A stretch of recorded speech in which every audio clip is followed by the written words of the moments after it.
Okay.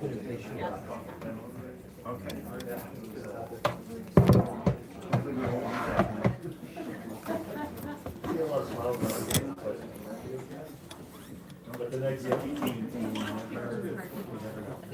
Yeah, I think people have kind of all about This is your first meeting. Yes, it is. It's Ian's first meeting. Hello, how are you? So where are you from? Originally from west of the GTA. Okay. But I lived in Ottawa the last 8 years. Okay. And then I guess we're all different organizations? Yes. So I'm with Easter Seals Ontario. Sorry? With Easter Seals Ontario. So I was one of their ambassadors in 2018. Okay. And then obviously I aged out of their programming. Went to Did Carleton University at the very end, when the tangentially meeting was done, So then when the opportunity came up, they were like, we'd I like to have have one someone again, who I have has to tell a you. bit of a different perspective, but also a more mature perspective. Since you're not all working on yourself. And then Bob and the team kindly, apparently I did well in my interview. So they said I could have a seat at the table. Yes.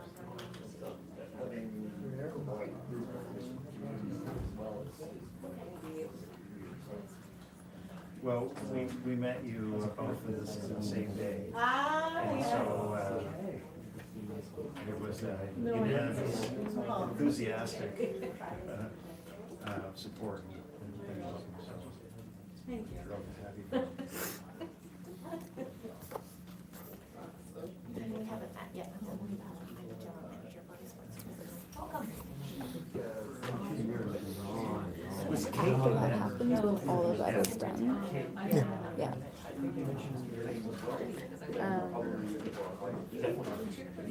I started early because I'm like, just learning as I go. So am I. As we all are. So am I. thinking about what you said, how when a certain individual is and I'm like, oh, we can hear that tonight. Someone's got their rights and so you know what? I am too, but I'm standing for you.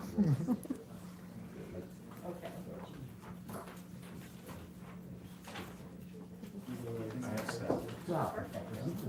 I can. Oh, no problem. Are you looking? Core? Yeah. Am I taking notes? There's pros and cons to everything.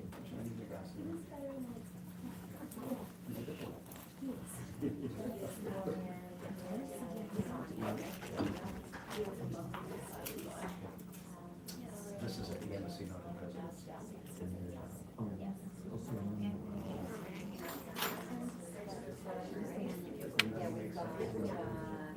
Just for you.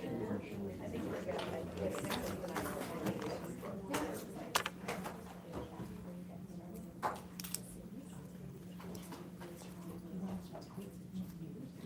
Oh, no, I'm good. I don't know if it's there, but I'll check it. Yeah, I should pull it. Able to capture. Doesn't have to be perfect.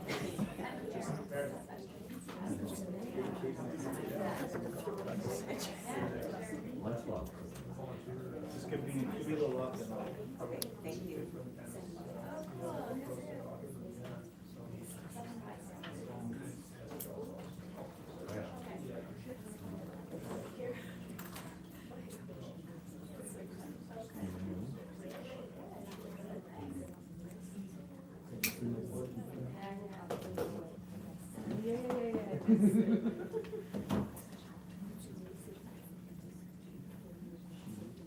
Okay, good evening, everyone. I'd like to call the April 7th, 2026 Special Education Advisory Committee meeting to order. I'm excited to announce we have 2 new members to our SEAC team. So I'd like to welcome Sydney Weaver as a representative for Easter Seals, and Ian LeBlanc is stepping in as the alternate representative for Autism Ontario. So thank you so much, welcome, and we look forward to having you. I would would like to acknowledge that this meeting is taking place on the unceded Algonquin homelands. I would like to acknowledge and thank the Algonquin Nation for their stewardship of these lands since time immemorial. Given that this evening both the chair and vice chair are unable to attend the meeting, we will need to select a member to chair tonight's meeting. Are there any suggestions or volunteers for folks who would be willing to be the chair for the evening?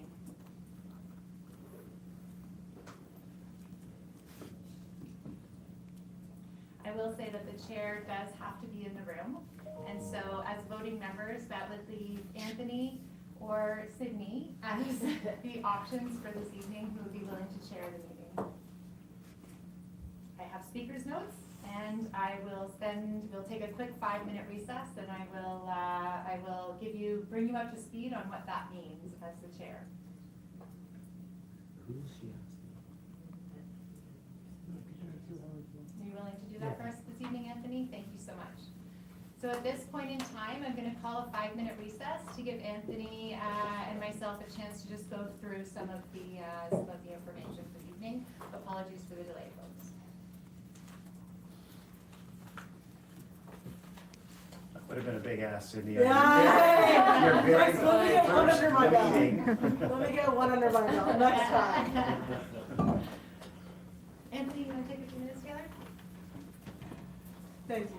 That makes me feel a lot better. Yes, well. Expect the unexpected, I suppose.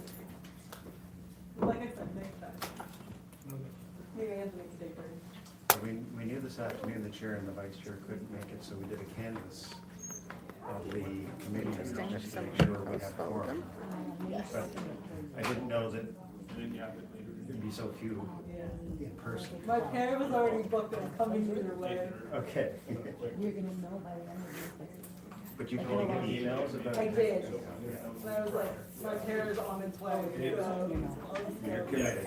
Sit on the curb for 2 hours or not. That would not have been ideal. See something you've never seen before. Hello. I drove down to Good to see you.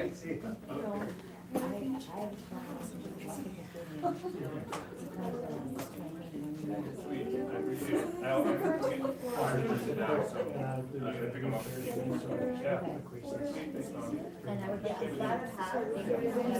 can't just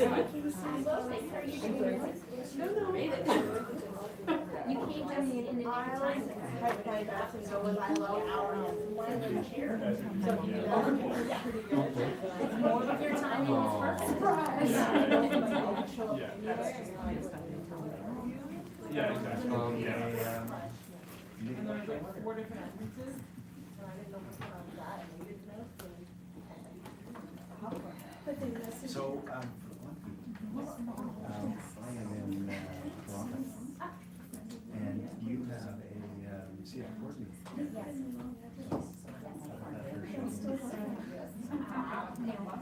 I go by a hundred. For SEAC, yeah. I mean, I'll volunteer. Is there somebody I can give it to? When you're, Yeah.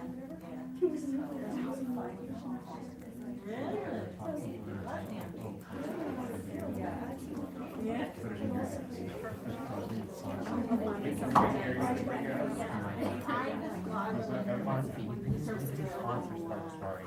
Every other board has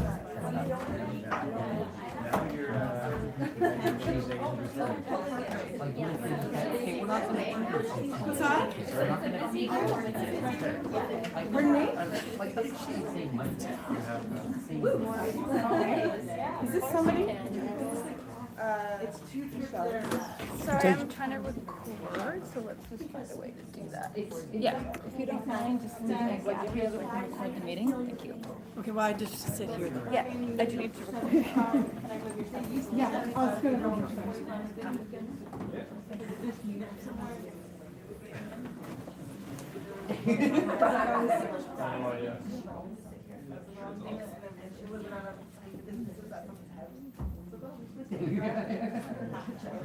that's awesome. Yeah, I read it.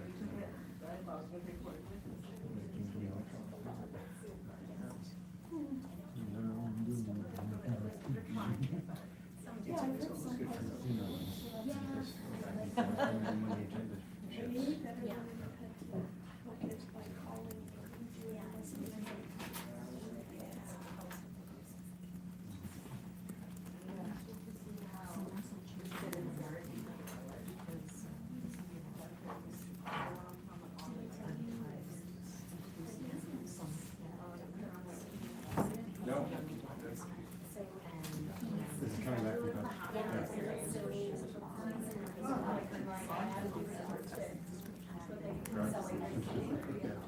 Yeah.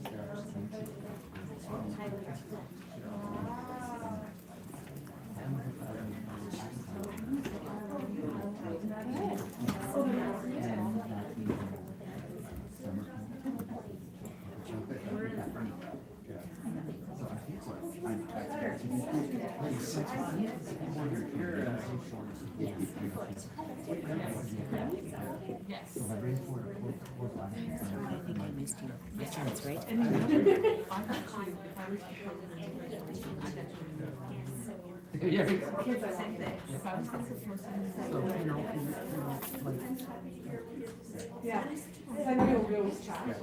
Yeah, I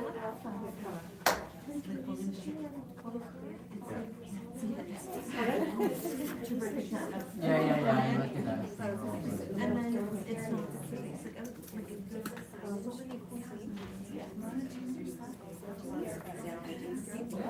No. This is in our line. Do you know what I mean? I already signed you guys. What? I just put Karen. Are you? That's okay. Are you, sorry, was it for me, Eric, or for you? It's okay. Okay.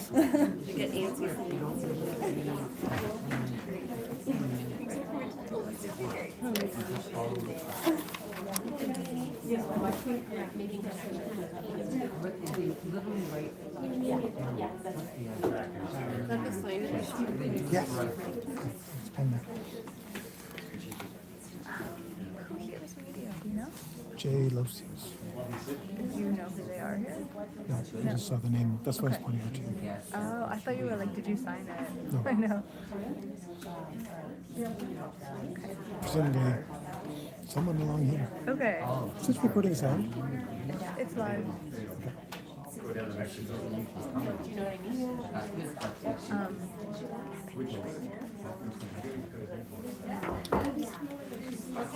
Back to order now. I now call, for the approval of the agenda, I now call for a mover to approve the agenda. I'll move.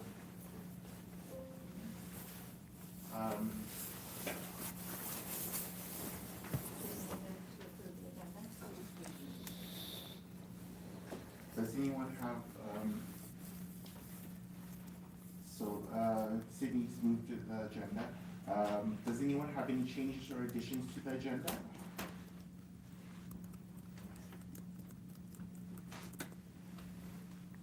All those in favor?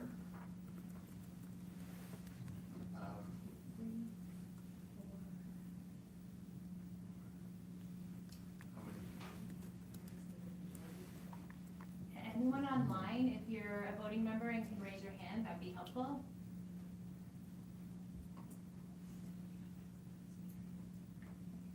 Carried. Delegations, moving on to item 4, delegations. We have 2 delegations this evening. I will call the delegation by name to please come to the table to provide their delegation. Following a delegation, up to 3 committee members may ask a question of clarification. The response shall be for up to 1 minute each, and please note that the delegate will not enter into debate or discussion. Also, please refrain from discussing personal information regarding students or staff to protect the privacy of identifiable individuals.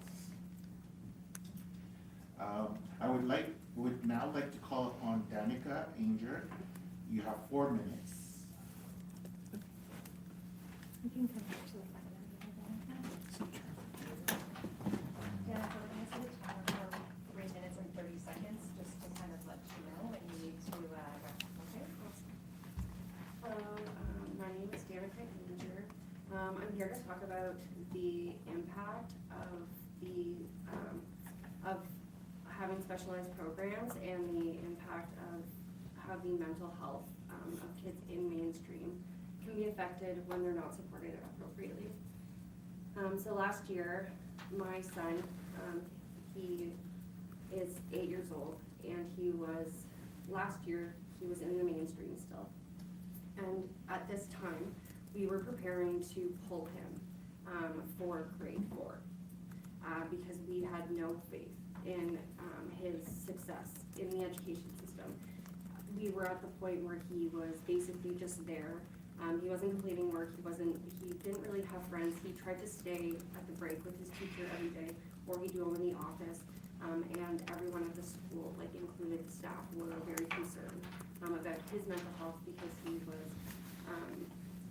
he had completely in grade 3, he had completely was no longer associating with anyone, as mentioned, but in grade 2, he also had been mentioning that he no longer wanted to be here.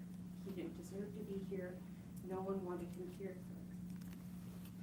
And no one was there to support him. The reality of having to deal with that as a parent is so intense, and hearing that is awful. And then when you're fighting with the education system in order to get the proper help that you need, and it's not there. My son's saying these things. My son is being referred to programs, being referred to CHIO, for the mental health aspect of it. But the base of it is at the school, nothing's changing. They put in an IEP, of course, once we got our diagnosis for ADHD, ASD, so autism, and ODD. They would add sensory processing disorder if they could, but it's not a thing here. And the reason I say that is because the sensory processing disorder is actually a massive impact of the reason my son can't be in a mainstream class. The chaos that comes in with everything is far too much for him. The little noises, he can hear the electricity, he can hear the buzzing, he can hear everything. So he has a very hard time focusing. And then even when he was doing his schoolwork, he has a hard time with his hands, but with writing, and as he's writing, he's watching the other kids go faster. And when we had done the testing, this is a kid who was testing above grade level, and he was soaring in all of the subjects except for language. Now, last year for grade 3, my son's report card said, due to absences and Kyla's reluctance to participate, there's insufficient evidence to assign a grade at this point. That was in every single subject that he had. Now, this year, as 1 year later, we were referred to as of September, we were referred to the Crossroads Day program, which is the mental health-based program that's attached with the OCDSB. And he has done such amazing success that he had A's and B's on his report card this year because he's actually doing the work, he's putting it in, and the biggest key points to that, he's making friends, he's building trust and relationships with everyone in his team. And the biggest points of that is having the consistency, having the support, having the things that he actually needs in class in order to help him. Low ratio is a massive input to it. He has 8 kids in his class, and he does great when they're alone at that time. The moment they get his second class in, there's 16 kids, and that's it. He's out again. He can't do it. The reality is, this course of this program, we only get it for 1 to 2 years, and then after that, we go back to mainstream. So as positivity, as much as we're going to hold on to the very little bit that we get in this whole path with the education system, we'll take this little bit of positivity. But the reality is that in 2 years, when he's going into grade 6, we don't know what to expect because we know at this point what's happening, and the way it is does not work and will not work. And something needs to be done. I don't know what really. Teachers are putting out fires more than anything, and there's such a lack in EAs, and I'm not really sure what the answer is, but definitely needs to be figured out, because it shouldn't be that my son has to get into the specialized program with only 8 kids on a wait list and to be traumatized through the education system and be put into this program because of the education system. Whereas had he gotten the appropriate help maybe in even senior kindergarten grade 1, we could have avoided that, and that could be a spot open for a child that maybe needs it even more than him. Thank you.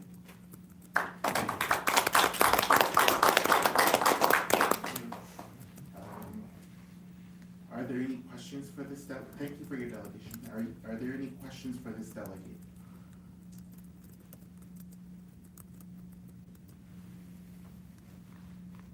Lindsay? I don't have a question. I want to say thank you for coming. I know what it is to have to pull your child out of school. You've been through quite a road. Thanks for sharing your story.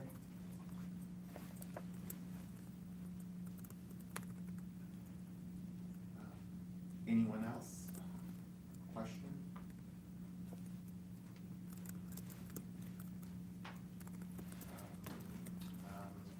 Jess?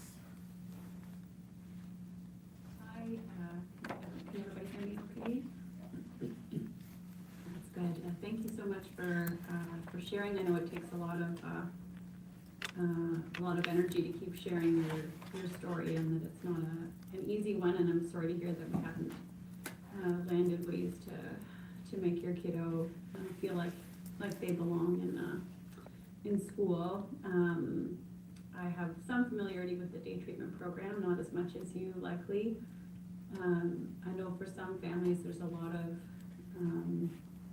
skill building involved and some focus on allowing kids to have more skills to be able to return. It sounds like you're feeling like there would need to be more changes in the environment besides just the skill building as well. Is that your sense that won't be sufficient probably when he goes back? But I just wondered what your thoughts were on that kind of skill building piece.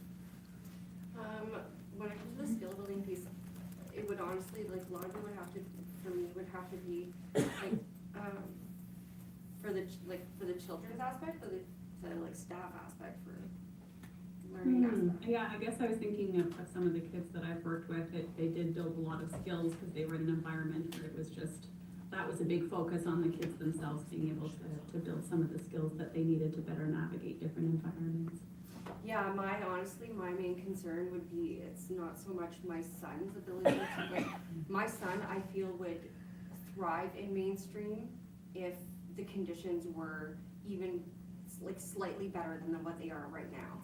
But the reality is that he can't learn, he can't focus. His his nervous system is so out of whack during the entire time that he's trying to be in class that there's no time for him to breathe, or like he just crashes. So, but then with the consistency and everything with the program, because they do have the same EA, they have the same, child and youth worker in the class. It's 8 kids in the class. It's low risk, so it makes it where he can actually process and think. While he is building a lot of these skills to be able to help, the reality is that there's a massive possibility he may not be able to go into the mainstream after that, and then we have to figure out what we're doing at that point in time, because even the class, that is a possibility to have as a class between this program, which is not at risk, and the mainstream, that class in the middle is actually currently one that can possibly, is in the air, I should say.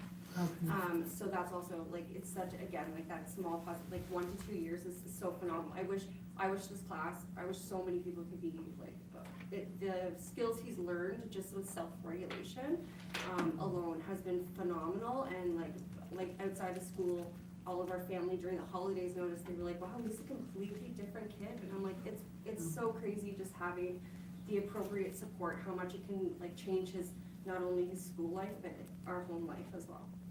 Yeah, thank you so much for sharing that. Any other questions?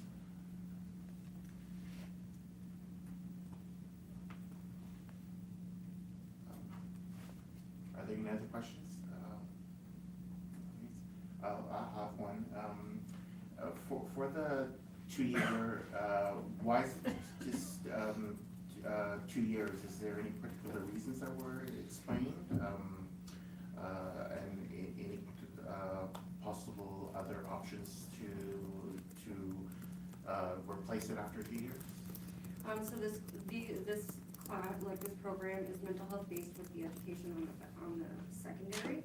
So they focus on being able to help the child do a day-to-day, like, be able to function day-to-day. And usually it's children that would have our testing where they could learn within the day of school, but are having those behavioral issues associated because of some other trauma or sensory issues or like things like that, that they're not necessarily going to be, like there's the 2 years is them being, to be able to bring in more kids, I guess, to have, so that they are able to do it more often, but it's like, again, it's the team works with us where it would be the 1 to 2 years, some kids may end after a year, but after the 2 years, yeah, it's just kinda. That's the mandate of the, last year, last month, we spoke about the educational community partnership programs and the care and treatment educational programs. That's their mandate, is one year, of placement and then transition back, so that's. Yeah, we, like, and with this program specific, I will say there is a 3-month, period where we will be supported, we can be supported back into mainstream if they feel, if as a team, like with the teachers, the EA, and like at the school, there's even a psychiatrist, there's occupational therapists, everything. They, if the team all thinks that mainstream is a good route to go, then they will support us for up to 3 months as a return into school. And for us, we would be going to a completely new school regardless, which would work well for us, given our circumstances, but if it's because our current community school ends in grade 5. So like we get to go to a whole new school, so that might make it a little bit easier for us, because if my son had to go back to the school that he comes from, he can't, if I talk to him about it, he actually doesn't even remember it. Sorry, he doesn't remember any of it other than like the teachers' names and faces and some of the kids, but that's it. Everything else is blocked out at this point. So the answer, I'm not sure. Thank you.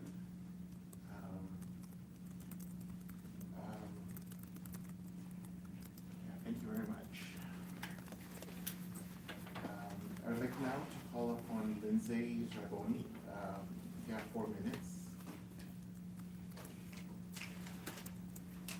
Hey. Wherever you're comfortable. I'll put the timer here so you can see it. Oh, a lot of pressure. Hi, everyone. Thank you for the opportunity to delegate tonight. I wanted to raise awareness tonight about how I think limited access to before and after school care is a potential barrier to accessing specialized program classes. So to start, my son Henry this fall started attending a PSN. Oh, sorry, I didn't say the name, no school, just my son's name. Yeah, we try to keep it as. All good. So he started attending a PSN, and it has been such an incredible experience for him. He's doing so great. He's learning to read and write. He's involved in his school community, and it's been phenomenal. And we're so grateful that the OCDSB continues to prioritize classes like this. But part of the reason he's able to attend a PSN is because we use extended day for him, and that allows my husband and I to both work full-time. And while you may have access to more recent information, I think a lot of families saw over the summer in the news that there's more than 1,000 kids on wait lists for extended day in the Ottawa area in the OCDSB. Some waiting multiple years without care. And this is a really tough situation for families, but I think the situation is made worse for families who are trying to access specialized program classes. So for my own personal example, when we started attending the PSN in the fall, Henry had been in extended daycare at his home school for junior and senior kindergarten, and we made sure to apply well in advance because we knew wait lists were long. Having him in that care and allowing my partner and I to work full-time gives us the means to pay for additional therapies, to pay for camp support in the summer, so us both having access to full-time work is really important. When Henry was placed in his PSN, we applied for extended day the next day after we got the offer. But given that that's 4 months before the school year starts, we never really stood a chance at getting any before and after school care for him. We had kind of hoped that maybe there would be an opportunity to transfer or to have a priority given that he was already in the program. But unfortunately, he went to the bottom of the list there. Thankfully, due to some helpful OCDSB employees who I will not name, I promise, we were able to find a temporary solution, and Henry is able to attend before and after school care at his home school facilitated by OCSB Transportation. That was for after-school care that we had arranged at the beginning of the year, and we continue to follow up and try to find different ways to regain access to morning care since I wasn't able to do my full job and I couldn't be there on location at time when I needed to be. Fortunately, in November, again, unnamed board staff were able to find a solution, and Henry could now attend before school care again at his home school, taking a van to his new school. And they assured me that they would revisit this plan if we couldn't get a spot at his new school for before and after school care. So, long-winded story, but I'm sharing it to highlight two different things, which is, number one, thank you to the board for facilitating this access in a difficult circumstance. And secondly, just to highlight how much work had to go into that, so that both Henry's parents could work full-time and that he could access care that he'd already been waitlisted for and received previously. Gotta hustle. Class placements being offered 4 months before the school year is a reason that this becomes difficult for us. We can't apply in advance because of the, we don't know where the location of where our kids are going to be placed. We don't know what programs are going to be canceled, what are going to be offered. Wait lists are very, very long. So with no transfers or priority placements, kids like my son are unlikely to ever regain access to that care. And I think honestly the problem can work both ways. If my son's in a specialized program class and I feel like he's ready to rejoin mainstream, that would probably be made more difficult if I couldn't get back to that care at his home school as well. So to bring it all together, I just wanted to describe quickly how much work this is. So I have to now think about grade 4 for Henry when he's in grade 1. I have to find out all the schools that have GLP, which would be the next one he could be eligible for as an SPC. I have to look at his local schools. I only have access to applying to 5 different places on the child care registry. I have to look at geographically all of the schools closest to my house, try to prioritize them, apply for care, and then hope that those programs don't get canceled before we get there. So we don't really stand a chance, really, at any point in time for this. So what I would ask of SEAC is just to consider how this affects accessibility to programs. To come back to the positive, we did find a solution for this year, which is wonderful, but I did ask if there could be some kind of systemic change to avoid this happening for other families, even if it's a rare circumstance. I was told that protocols would be reviewed. Unfortunately, what that meant was that they would be ensuring that families know the impact of the decisions when accepting an SPC placement and the possible impact on childcare. And then it would be up to the parents to decide whether or not to accept that placement. And for me, I don't think that that's good enough, because people shouldn't have to choose between, having care that they've already waited for, going to the bottom of the wait list over and over again when they have to change schools more frequently than others, just so that they can both work full time. So a little disappointed in that decision, but I am hopeful that given that how we look at transportation for accessibility to classes, that before and after school care could be considered in a similar way. I know that not all families need this because some families are going across the city to access these classes. So I don't think this would be a huge lift for the small amount of people that would be accommodated. We already know that there are accommodations for siblings, and I think just as easily there could be accommodations for children accessing SPCs or moving back to regular stream from an SPC. I think I'm probably out of time. So I'm not sure how much influence you guys can have on this, but I do appreciate the opportunity to be heard and to share our story. And again, thank you for all the help that's already been given on this.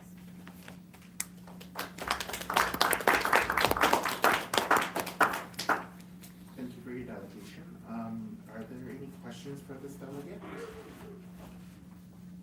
Yes. Great, thank you, Chair. So Lindsay, I require your persistence and dedication and commitment to seeing to what seems to be a positive outcome ultimately. Nonetheless, it's a lot of your time and a lot of staff time that ultimately landed you in a successful place. And do you have a recommendation as to what that systemic change might be so that you could get to where you landed without as much staff time and without as much of your effort? And probably what was most stressful was the anxiety of not knowing whether you're going to get the placement and the before and after childcare. What would that systemic change to you look like? Yeah, I think probably there are smarter people than me that can come up with better ideas, but knowing how the already has an opportunity to prioritize certain situations like siblings. I would imagine something really similar could be done for cases like this, where you could basically identify if the child is accessing a program for, not just choice, but for access to specialized programs, or for reintegration, which I know is important in the ward into regular stream, and that they could maybe be prioritized in a similar way, so they're not going straight to the bottom of the list. So Lindsay, I should have introduced myself. I'm Robert Plummer, I'm the supervisor of the board. So I will be asking staff exactly those questions at Wonderful. my first opportunity. Thank you for that input. Thank you very much. Hi. Hi, I'm Lindsay Copeland, so great name. Great name. I just want to clarify, so the before and after care, was this an OCDSB extended day program, or was it a private program run through the school? At the home school, it was OCDSB. At the new school, third party. Okay, all right, did follow-up question, was that part of the sort of disconnect? Do you think that maybe if it had been, or maybe it's too speculative to even ask, if it had been a district extended day program at the new school, do you think that might have been more streamlined? Did you think that there was challenges because it was a? I think it added another layer, for sure. Yeah, okay. I got the impression, it was very difficult trying to work it out as it was, but I got the impression that had it been an OCDSB one, there would have been more potential to coordinate. Yeah. But because it wasn't, they were kind of like, well, there's nothing we can do about it. Thank you. Any other questions?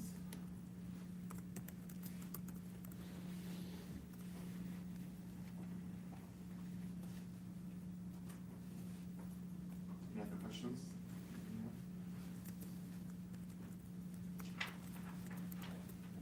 All right, thank you for your delegation.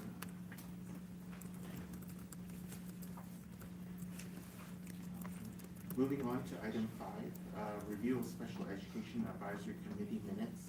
The minutes from January 7th, 2026 and February 4th, 2026 are coming forward as they were not approved at last month's SEAC meeting. I now call for a mover to approve the minutes of the January 7th, 2026 meeting.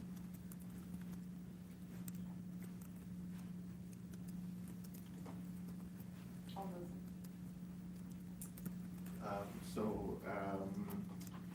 Lindsay Copeland moves the minutes of the January 7th, 2026 meeting. The meeting minutes from January 7th, 2026 SEAC meeting be approved.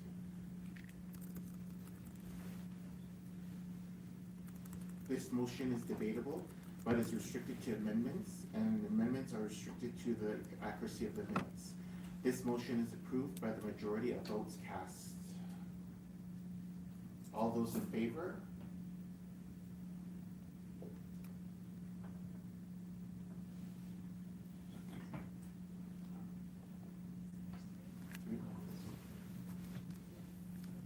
Opposed?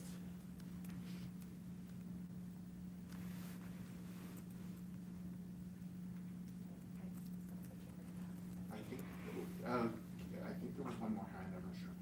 Can we do a recount? All those in favor? There, I can't see the name on the screen.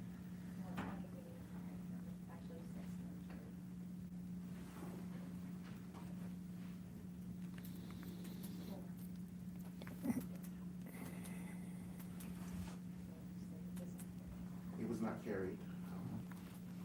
I now call for a mover to approve the minutes for the February 4th, 2026 meeting. Sorry, I thought you were moving both January and February together? No, just one at a time. Oh, sorry about that.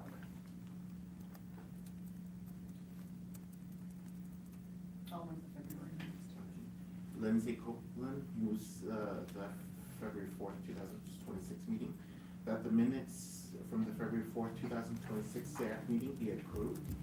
This motion is debatable, but is restricted to amendments, and amendments are restricted to the accuracy of the minutes.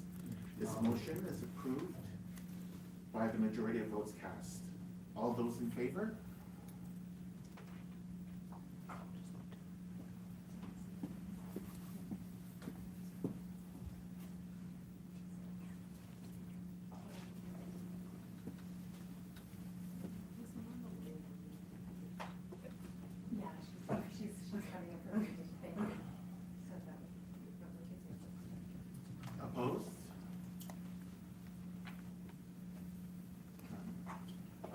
So it's approved, carried.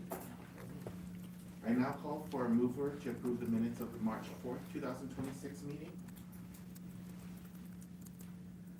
Sorry, I did not see the minutes for March. I mean, were they circulated? Yes, they were, in the links. They were, okay, I missed that, my apologies.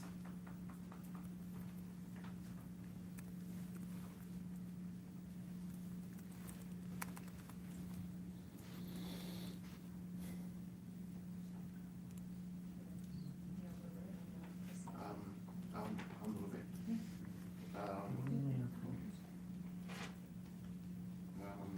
So Anthony Wong, moves the minutes for the March 4th, 2026 meeting, that the minutes from the March 4th, 2026 meeting be approved. This motion is debatable, but is restricted to amendments, and amendments are restricted to the accuracy of the minutes. This motion is approved by the majority of votes cast. All those in favor?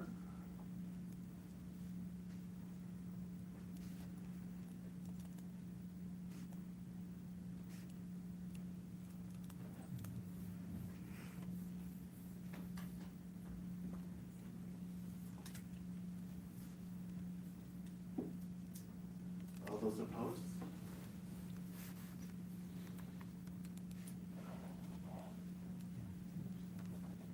Not carried.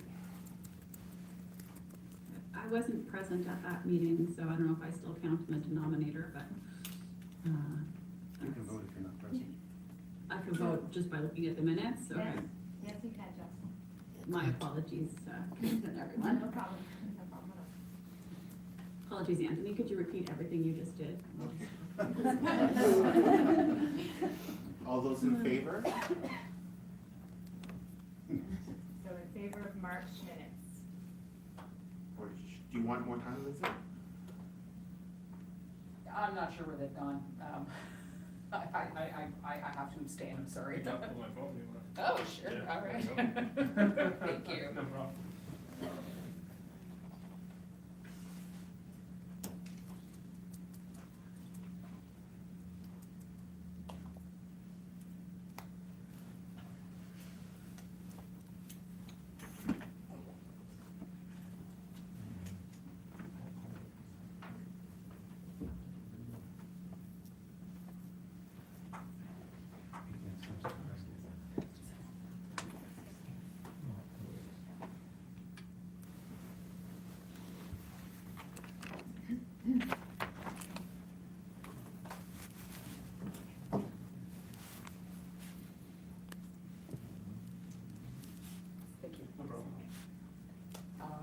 Thanks for bearing with me, folks.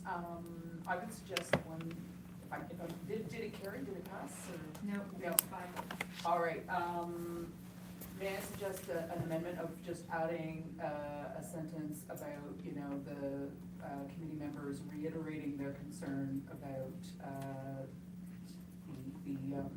not having enough substantive details of the discussion in the minutes. That would be the one line I would add. I actually found that this time around there seemed to be some better, from what I could see, there's a little bit better detail in there, so I think it's happening, but I'd love to see the reference in there that we raised that.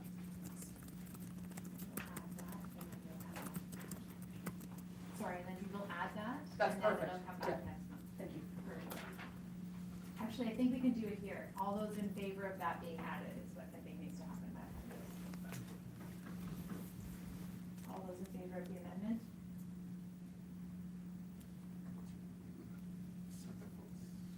Yep. For that. That's carried. I don't have the, in front of me, I also would like, was an amendment, for the first delegation that was presented, oh no, the last delegation, sorry. There was a question raised, about, whether, about,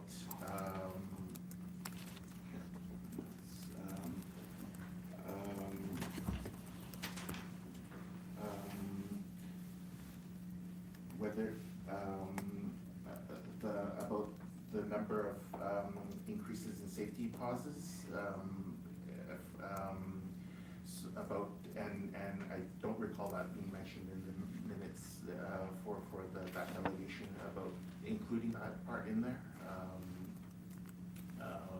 About the question was raised by the delegate. I believe that's important. It was an important question or point raised by the delegate. About concern about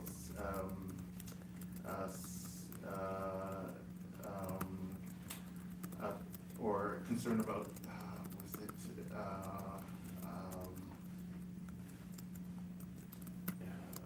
in terms of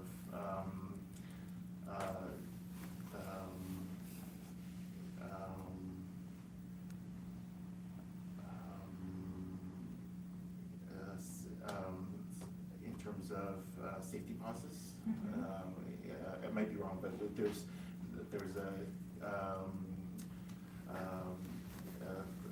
why I requested the transcripts. But in terms of time, amount of is the question I raised it towards what the delegate mentioned, and I raised the question further, and the delegate had raised about a comment question or comment back that it was important about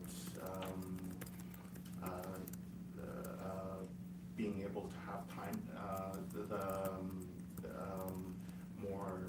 more feet. Did you request the transcript? Yes, it did. It'll take a few days. Okay, maybe Yeah.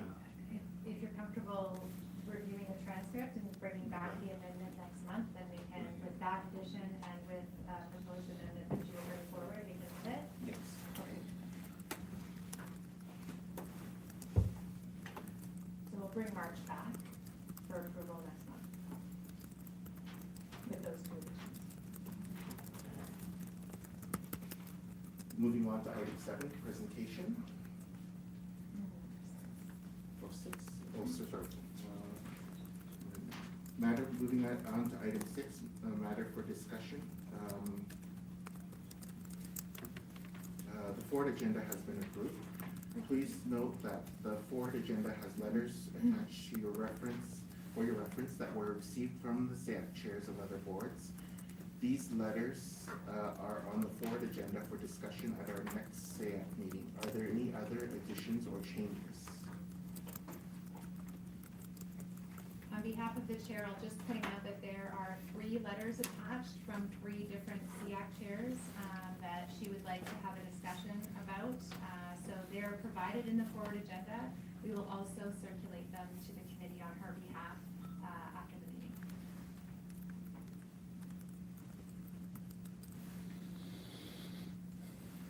Any other items for the forward agenda?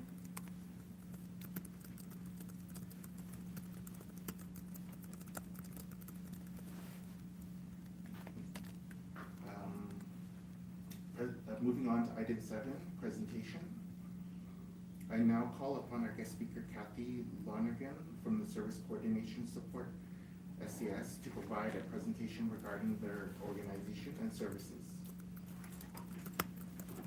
Thanks so much. So welcome, Kathy. Happy to have you joining us.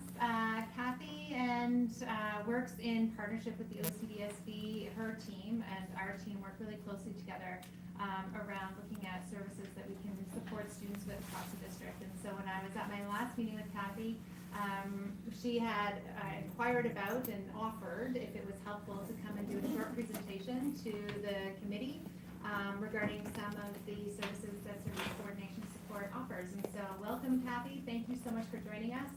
I believe you have control and the ability to share your screen. And so with that, I'll pass it over to you. Great. Hi everyone. Thank you for having me. You let me know if you can see my screen. Not yet. Yes, perfect. Oh, I have one thumbs up from Lorianne. Okay, perfect. Excellent. All right. So I'll get started, as Kate said. said, we work closely with many families, children and individuals that are part Sorry, of the Kathy, board. I'm just gonna ask you to pause. In the boardroom here, we don't see, your presentation, Oh. so we're just gonna. Okay.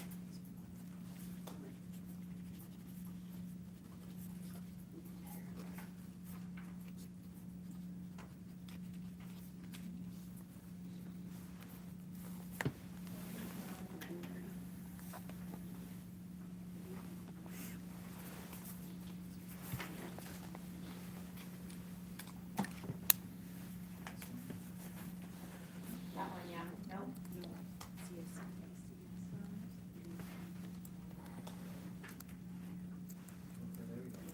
Perfect.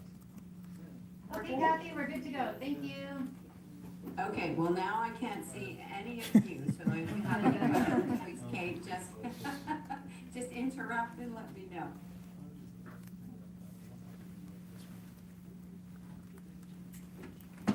Okay, can you see the next slide? Oh, there we go. Perfect. Yeah, now we can. All right, it might just be a bit of a delay. So this slide just represents the services at service coordination. So we offer a multitude of services. We are a fully funded agency from the ministry, MCCSS. We offer children and adult case management services. And as you can see, Developmental Services Ontario is also housed with us at service coordination. So the bulk of the work we do, that I do, that would interact with your, with the students from the board, mostly would be our case management services. And our adult case management services often work closely as well, because the students can go up until 21 and they come into our services at 18. So as you can see, we offer adult case management, and I'll tell you a little bit about those, but they're referred from DSO. Children's case management is something that families can apply to directly to our agency. We have what's called resource coordination. We do manage the adults who live in private operators in the community. So part of our responsibility at service coordination is to oversee those placements. We have developmental services, Ontario, Eastern region, and we also have, and some of you may have interacted with us in this way, we hold the case resolution mechanism for complex special needs or complex files that require case resolution or bringing the community together to have conversations about. And we also hold the portfolio for complex special needs, and I'll tell you a little bit about those. So, as I said, case management, it is a collaborative, inclusive, and individual process. It is fully voluntary, so families engage with us and our case managers to actively participate in the development of a service plan. So while our case managers don't offer any direct services to individuals, we do work with families and at times where possible individuals to help them develop a service plan and or recommendations or referral to services in the community. We're a short term, we're not meant to be a long-term service, anywhere from up to a year, sometimes a little bit longer depending on the complexity or the needs of the family, but we're not meant to be involved with individuals and families for a long period of time.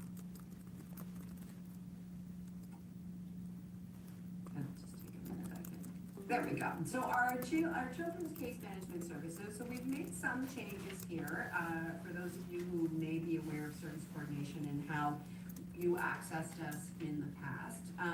We have a very straightforward eligibility, so if the individual is under 18 and lives in Ottawa, we are only the Ottawa area, and have a confirmed and documented diagnosis, as you can see here, then you're eligible to register for service.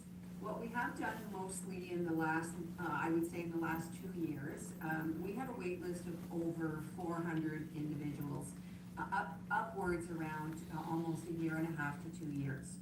So, we took that pretty seriously. We're not offering much service if you have to apply to us and you only get to see us 2 years down the road. So we did a lot of restructuring and waitlist management, and I'm happy to say our waitlist is down to assigning a case manager within 30 days.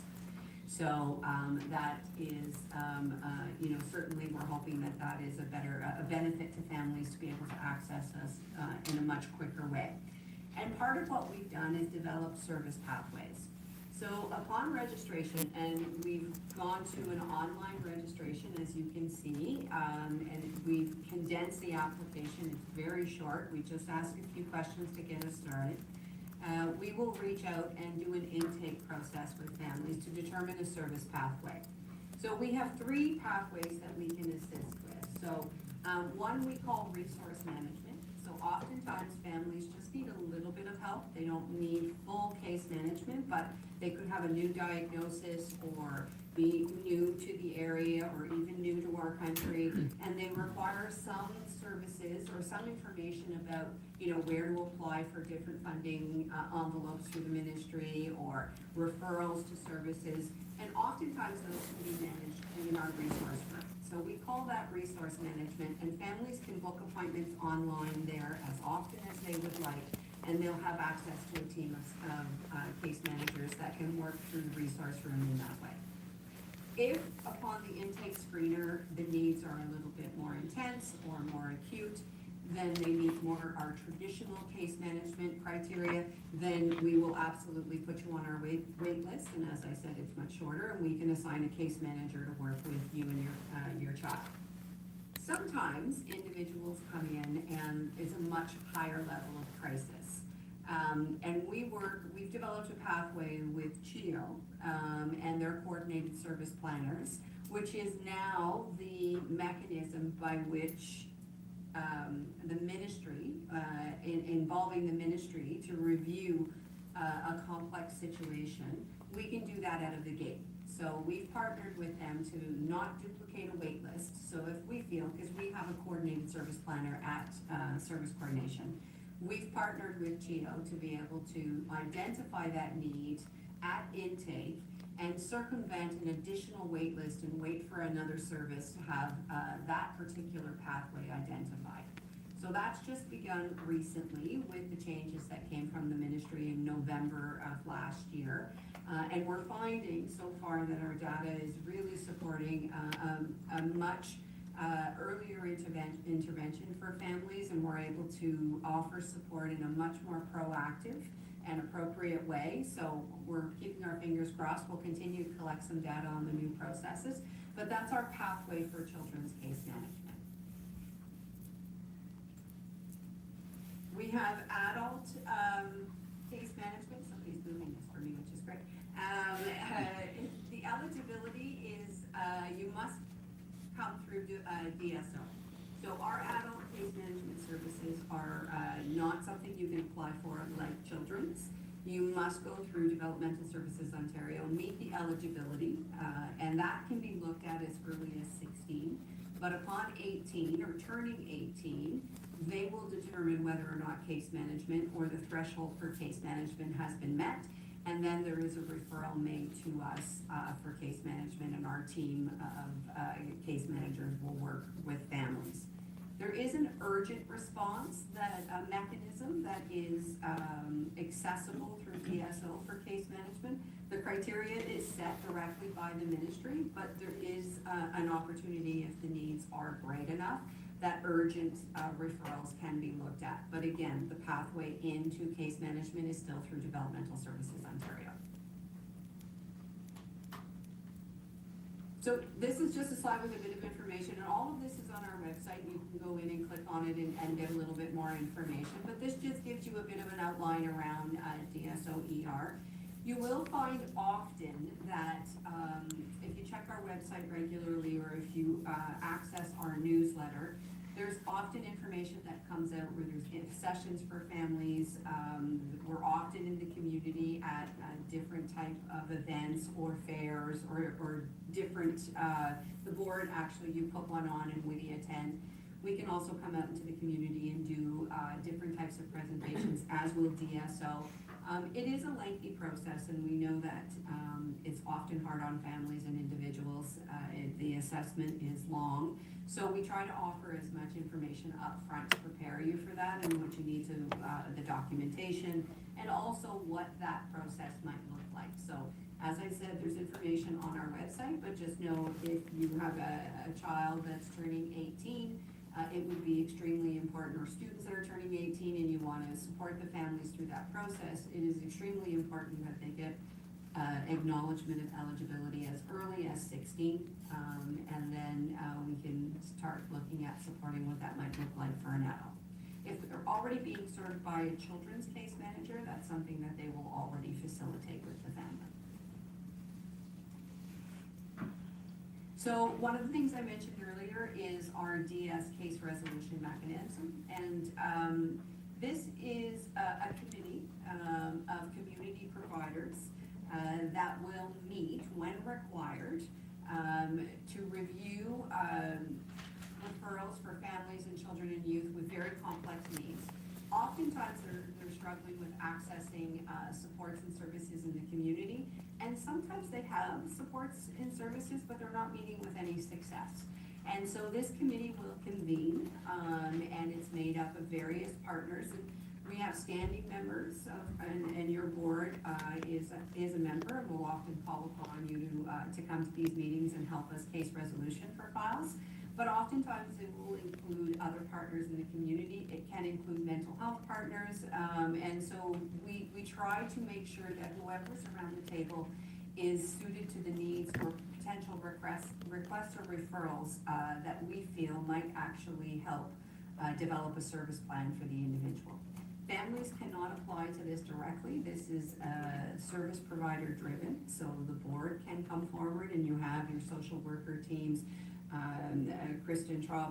Dr. Schwab has come forward on a couple of occasions. So as long as there's someone involved that can lead the team, then you can have access to this community table.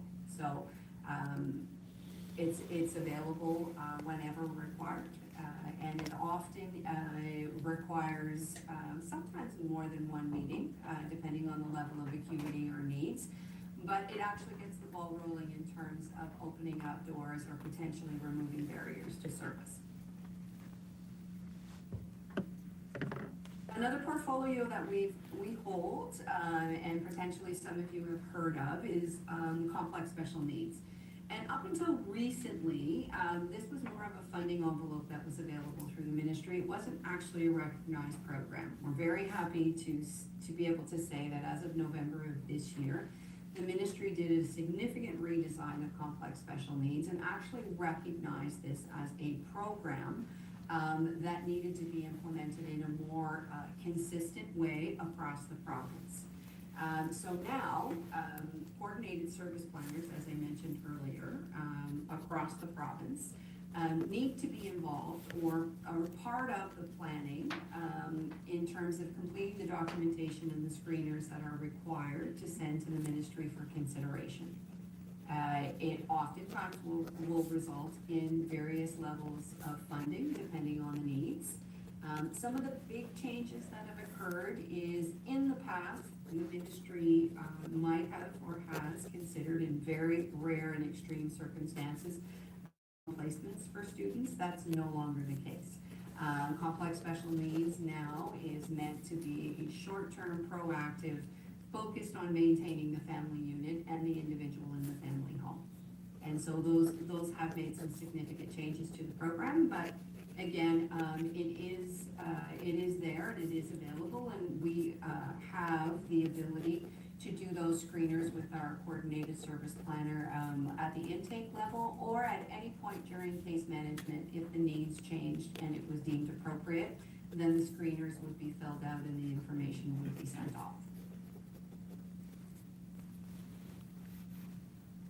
A really exciting partnership that we developed more recently is we've always had a resource room, but we have moved to an online booking system, which was great. We believe it's much more efficient for families to go online and book an appointment and tell us why you're coming and make sure you have all that documentation. but we've actually partnered with Access OAP. So oftentimes our case managers were getting asked to complete invoices or being asked questions about the autism program. And given that it's not a program that we run, we weren't much help. And so what we wanted to do was we partnered with them, and as you can see, starting in November, they have access to our resource room and an online booking system where families, they don't have to be our families or with case management, families can just actually go online and book an appointment, and they are at our offices and they're available to the community to help support families with that. If you're not registered with Access OAP, they can actually help you do that. There's information on the website. So again, we're always trying to look to remove barriers and try to create more seamless pathways for families. So this was something that kept coming up where we felt it was a need and gap in service. So we partnered with them to try to offer as much services as possible in one area or one access point.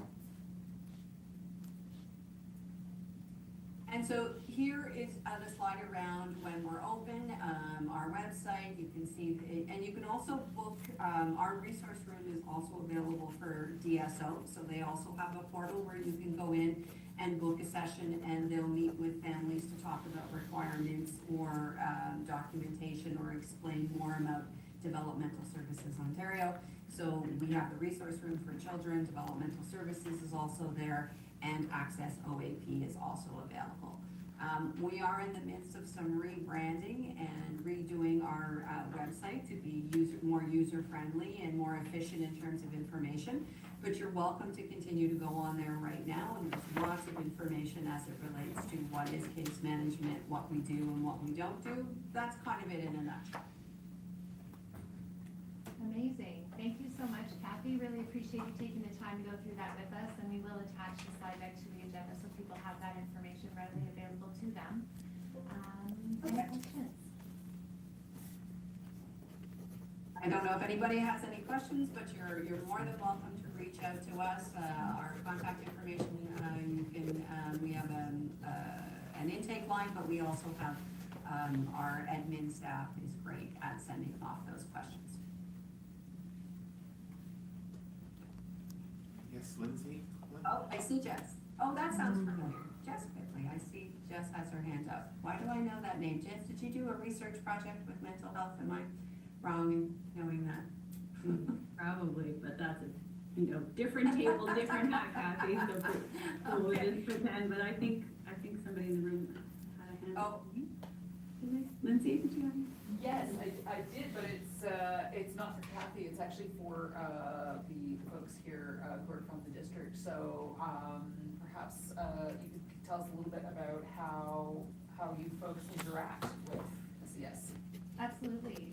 So I think Kathy could also answer that question. But so there's many different ways. So we are in collaboration with service coordination. Many of the families that we would be supporting either have accessed it already or maybe are unaware. And so it might be as a starting point that our social work team, for example, might help connect the family to service coordination services. When a family is already connected, we act kind of in collaboration as a wraparound support for the family. So that might be through the case management group, that might be through the complex special needs funding. So there are a lot of different ways that we interact with service coordination.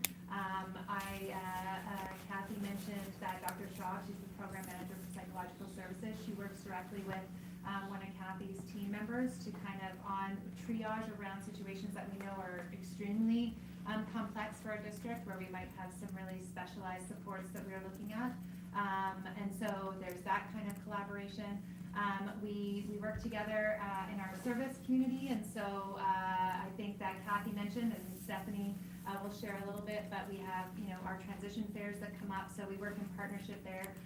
So I would say it is intended to be as collaborative as we can possibly be, to open up any information to ensure that families, if they are unaware, awareness is raised, but where they are working already, that it's wrapped around. It doesn't feel like you're trying to piece together, well, this person talks to this person. we do try to really draw that connection so that all the different people who might be surrounding a family are brought together. And Kathy, I'm not sure if you want to add anything there. Yeah, no, exactly, and sometimes it's just a consultation. I mean, the team will often reach out to our group to say, you know, we have this complex situation, we're not sure, and our team will, you know, try to work collaboratively. One of the things we're going to be implementing moving forward is proactive meetings with the board, with folks from the board on a monthly basis to try to get ahead. Well, you know, crisis is one thing. If we can catch families early and try to support an intervention before they reach that level of crisis, then clearly that's what we want to be doing. So sometimes it's just about making sure that we have that dialogue with the board to say, hey, you know, which families should we be concerned about? Do you have students that we maybe, you know, we should be involved in? And so while we have the mechanisms to be able to manage more of a crisis level, we wanted to make sure that we could have more of a consultation role ahead of the game, to be as proactive as possible. And so those will be starting, you know, imminently as we move forward. Next, Jess. Yeah, thanks, Kathy. I think you lost me after slide 12. Like, it is just incredible the complexity and the breadth that you kind of showcased for us there. And I always think like how fortunate our community is to have these kinds of services and this kind of wraparound. And I'm really excited to hear that there's thought to coming in early to try to avoid some of the later issues. I was just really interested in some of what you described in terms of like I know it's like forever shifting in terms of how things work, and you talked about this kind of shifting focus on you know, maintaining that family unit. Like, I was just wondering what other kinds of changes you might be seeing in the work that's kind of shaping things moving forward. So like prevention you mentioned, and like that family unit. Are there other things kind of that are changing or that have shifted for this kind of service that we might be aware of? I would say that we have noticed, and probably since COVID, you know, the at an entry level where families are reaching out to us is at a much higher level of crisis, unfortunately. And so that sort of really was the thinking around needing to do a much better job proactively. And was that because families didn't know we existed, and it was a service that was funded through the ministry, case management? Was it, you know, the fact that maybe they had been involved and it wasn't successful, or it wasn't meeting their needs? There were a variety of reasons that, you know, and unfortunately we didn't have really good data to tell us why that was. And so part of the shift was, you know, we shifted the way we collect data now moving forward, which hopefully will inform services moving forward. But I would say what we have seen is that level of need being much more intense. A level of complexity in terms of individuals with multiple diagnoses. A much higher level of mental health for our students with dual diagnosis. So a level of intensity around the need for a collaboration of services.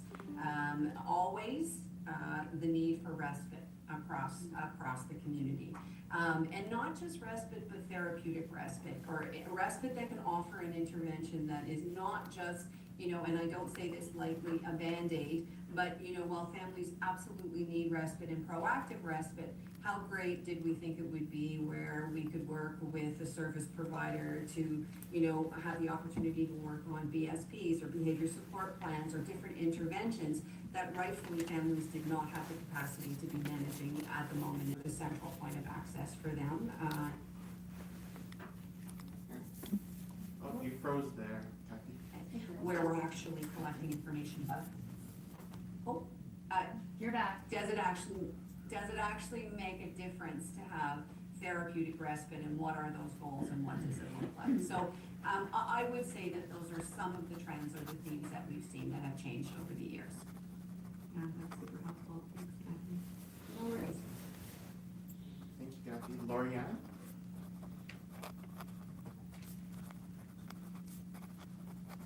Did you have a question, Lorianne? Hi, Go ahead. I do. Yes, so, sorry, it's a little dark. daughter's gonna get That's upset, okay. so. Right, so, I have a question about, FASD, so your criteria, is autism or, you know, that intellectual disability that's significant. And for many people with FASD and their families and caregivers, that means that they can't access the services or the pathway based on that eligibility. Could you tell us a little bit about how families navigating FASD or affected by FASD would go about getting your services? Sure, so case management is the only service that you wouldn't be able to access. The table, so the DS case resolution or the complex special needs, those are not diagnosis driven, they're complexity driven. So families with individuals with FASD could actually go through those pathways or even the resource room. The only restriction based on our mandate with the ministry is our case management services. That's the criteria for case management. So I would say that if, you know, the resource room might be an option to, if the resources were appropriate and a benefit. But certainly if there was a need or for a developmental case resolution for that table to review a complex file, the diagnosis is not the deciding factor as to who comes to that table. Thank you. No worries. Thank you. Any other questions? On behalf of us, Kathy, thank you so much for joining us this evening. Really No worries. appreciate you highlighting all the fantastic things that your team does, and certainly appreciate that ongoing collaboration. So thanks for joining us this evening, and we'll reach back out if there's any other questions. No worries, thanks again. Good night. Thanks, Kathy.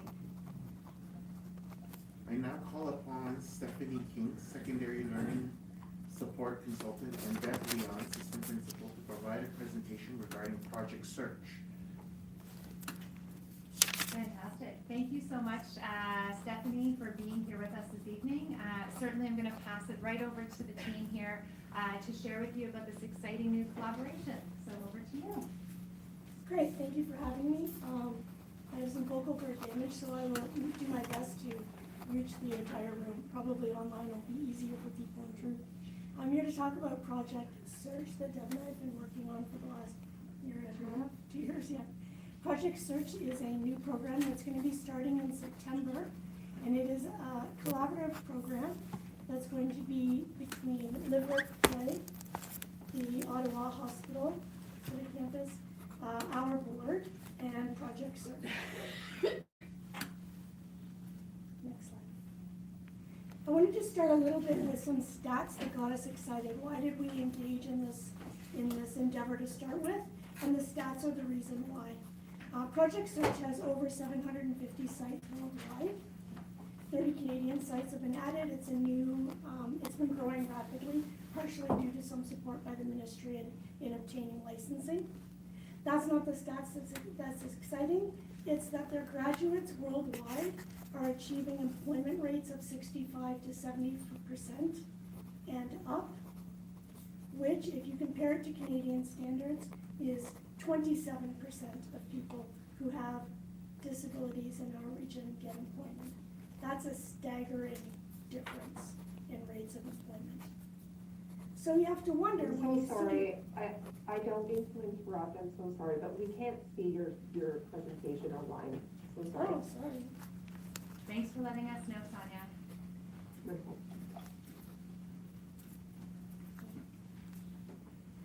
We're just working on fixing that for you. Canadian stats, recently 168 graduates in Canada were hired as a result of being in this program from 2020 to 2023. And their graduates that have been hired are averaging 21 hours a week and a pay rate of $18.70 an hour, which is above minimum wage, which is the other thing that is exciting.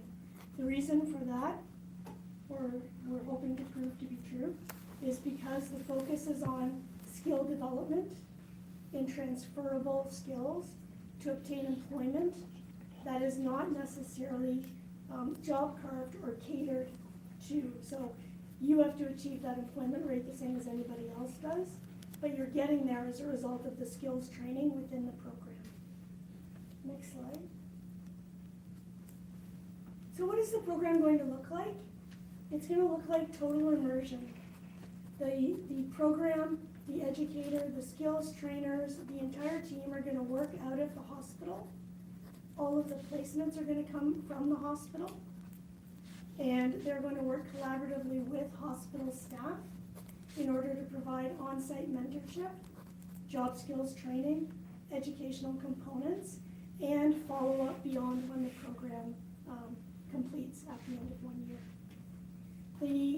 The program is set up to have rotations, so there's going to be 3 different job rotations that they go through. Which job it is going to be determined on the individual and their needs and their skills.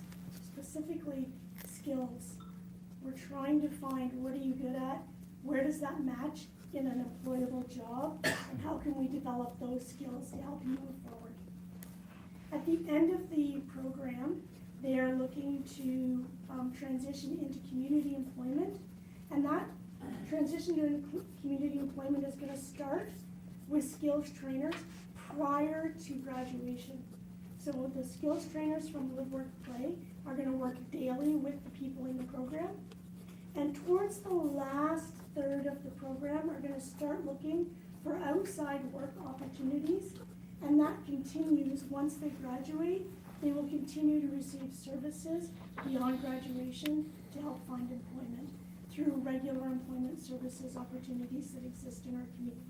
The difference is that they will already know the person, have already been training them prior to this, and will have already started to make connections prior to graduation.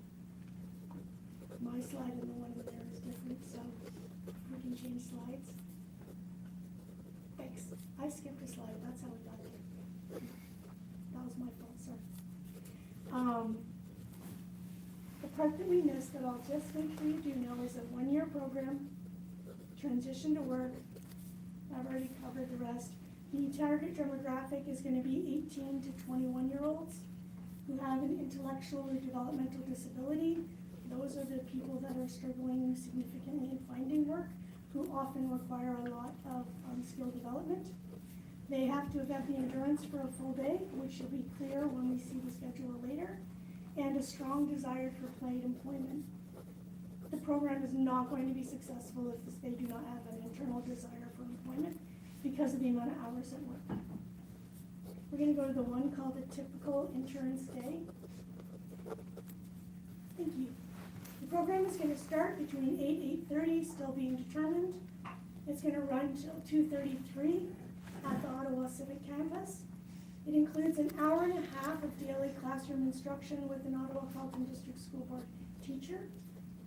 They have access to a project search curriculum, as well as their own resources and what they make, depending upon the needs of the individuals. They are then going to do 4.5 to 5 hours of hands-on unpaid internship at the hospital with support provided by skills trainers and on-site mentors.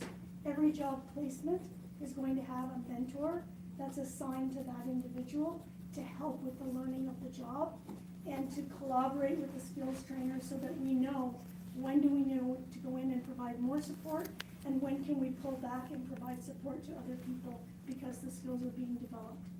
That collaboration amongst everybody also means that once somebody has attained skills, we immediately move to what else can they do? What other skills can they learn? And we're constantly building.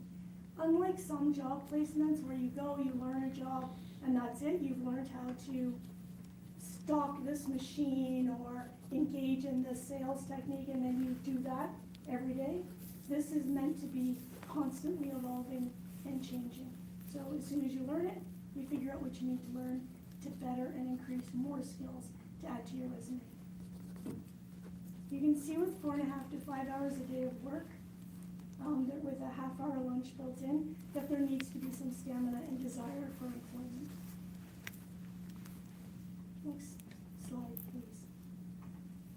So when we use the curriculum and the structure from Project Search, which is a proven model internationally, and we combine it with families, the interns, or as we would call them, the students, employers that are on site, employment service providers from our community who are working on site daily with us, the education component, and we pull them all together.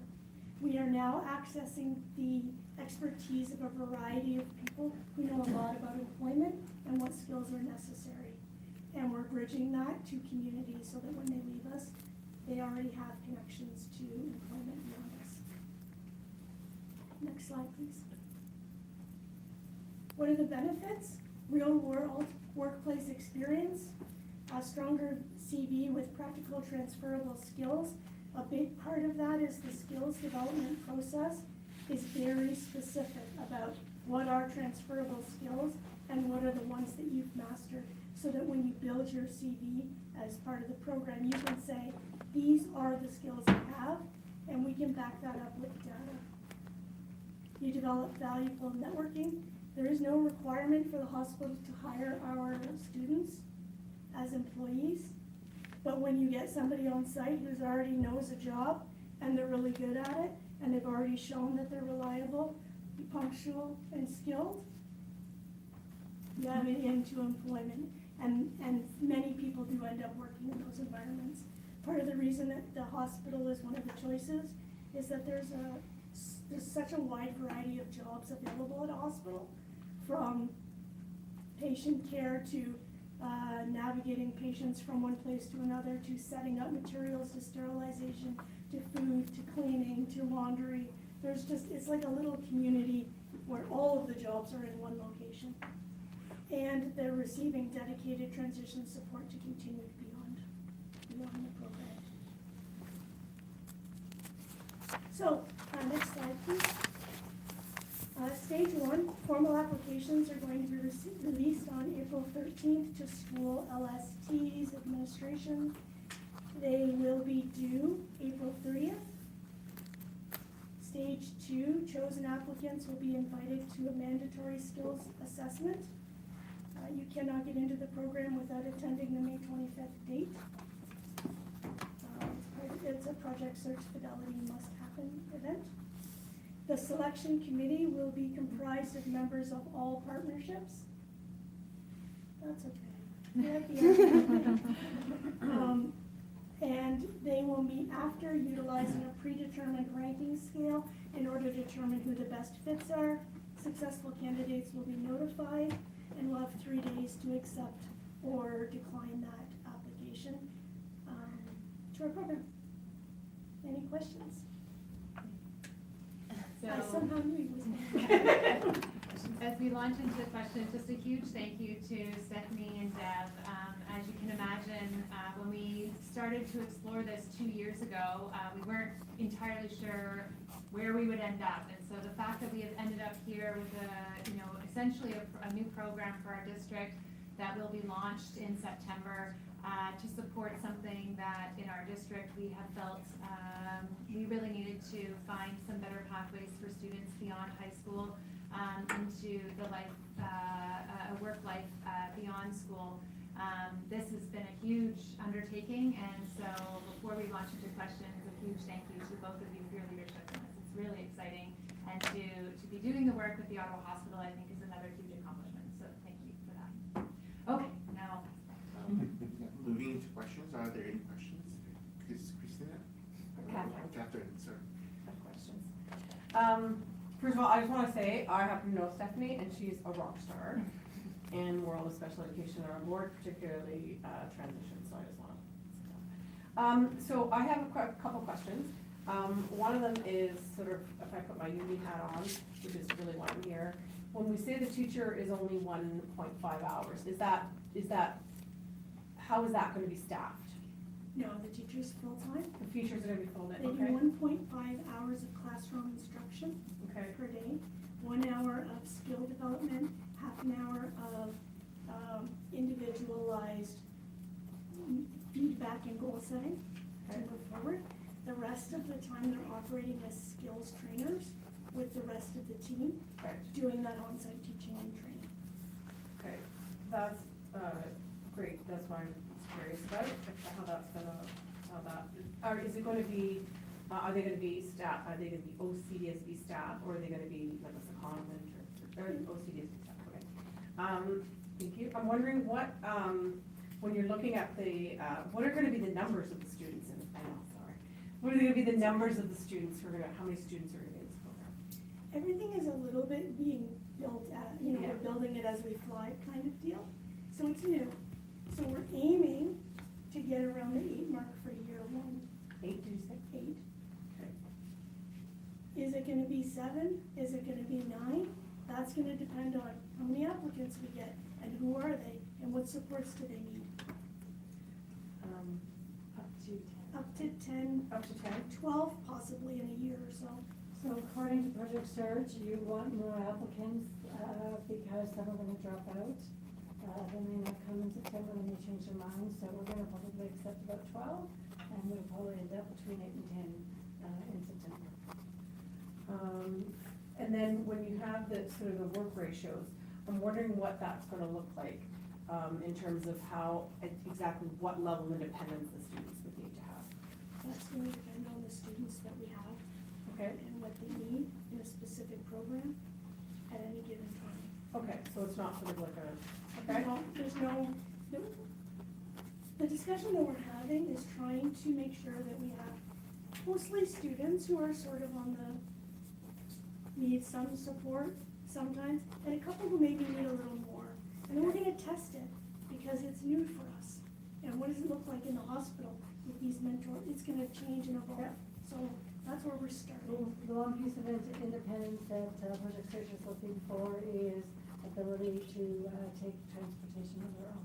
Oh, independent transportation, okay. So they don't have to have it now, but they have to be able to work towards it. Level of Play will provide for transportation opportunities between now and September to build that skill. And then there's the skill we'll work on, but there has to be some ability to, with training, to become independent in transportation. And that's because the level of play when they take those students on after is they need to be able to transition themselves to a work place when they leave our program. Okay, great. So I assume then they would qualify for Crestro Pass then, right? As students of our school board, the students would qualify for Crestro Passes. We are looking into that. Okay. Yeah, that's something one of the things I gotta know the answer to these questions, Yeah. you know why I need to know. And then I'm wondering also in terms of, what about students who might have some sort of a physical disability? Currently at the hospital, it will not work. Okay.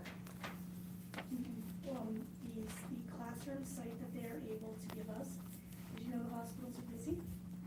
The classroom that they can give us is not accessible. Currently, they are building a new hospital, and down the road, our anticipation is that when the new hospital is built, we will have an accessible room, but it won't be possible currently. Our choice was go really far east or stay more central and have one that wasn't accessible. Yeah, I think it's nice to have something a little more central, because we have storefront There's in a the east, and then, Yeah. and storefront is more accessible, so that's. Storefront is more accessible. Okay, those are, the applications are due the 13th, that's great. Coming out the 13th. Okay, all right, perfect, thank you. Oh, do the 30th, coming out the 13th, okay. With a question from Chris. You can imagine where my question's coming from. Is there any sort of support staff from the board that's gonna be, Yeah, offered we here? are posting for one educational assistant to support the program that available as well. Okay, and that would be for support, like an 8 student model kind of thing. Somewhere between 8 and 12, and function as a skills kind of job coach. Thank you.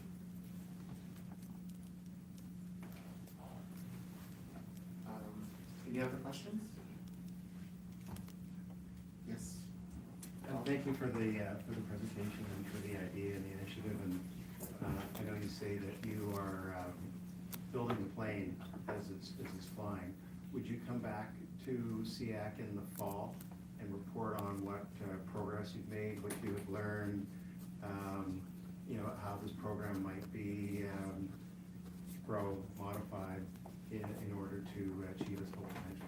Yeah, that's Because it has an element of, I know you said there's 178 sites, but not specifically for this program. This is something of a pilot Yeah, absolutely. of sorts. I guess with every employer, it's probably, there's an element of pilot, to try to find fit between the capabilities of the students and graduating students and the workplace. So it would be great to hear about how it's working.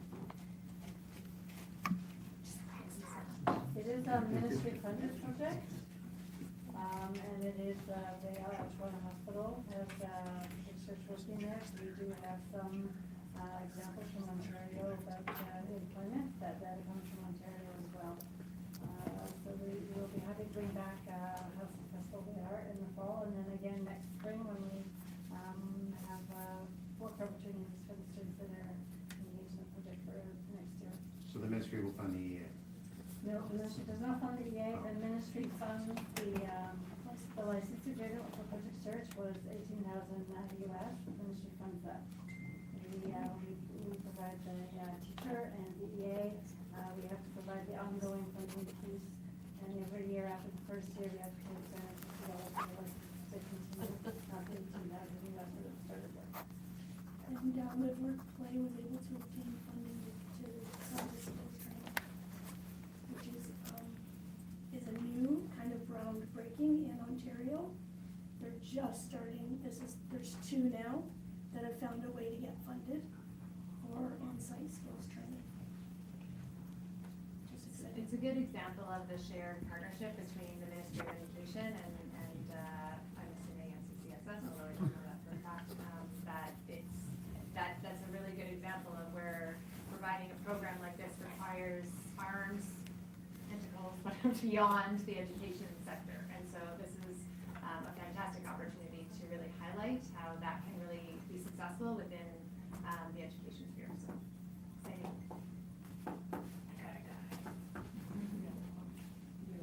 Thank you so much, Stephanie, for spending the evening with us. Much appreciated. Let's move to efficiencies.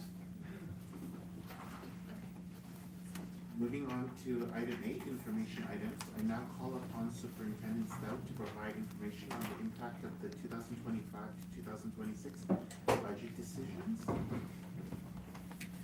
Thank you so much. Can I just get a thumbs up from you, Sonia, in particular, because I can see you. Can you see the slide deck? Perfect. Okay, great.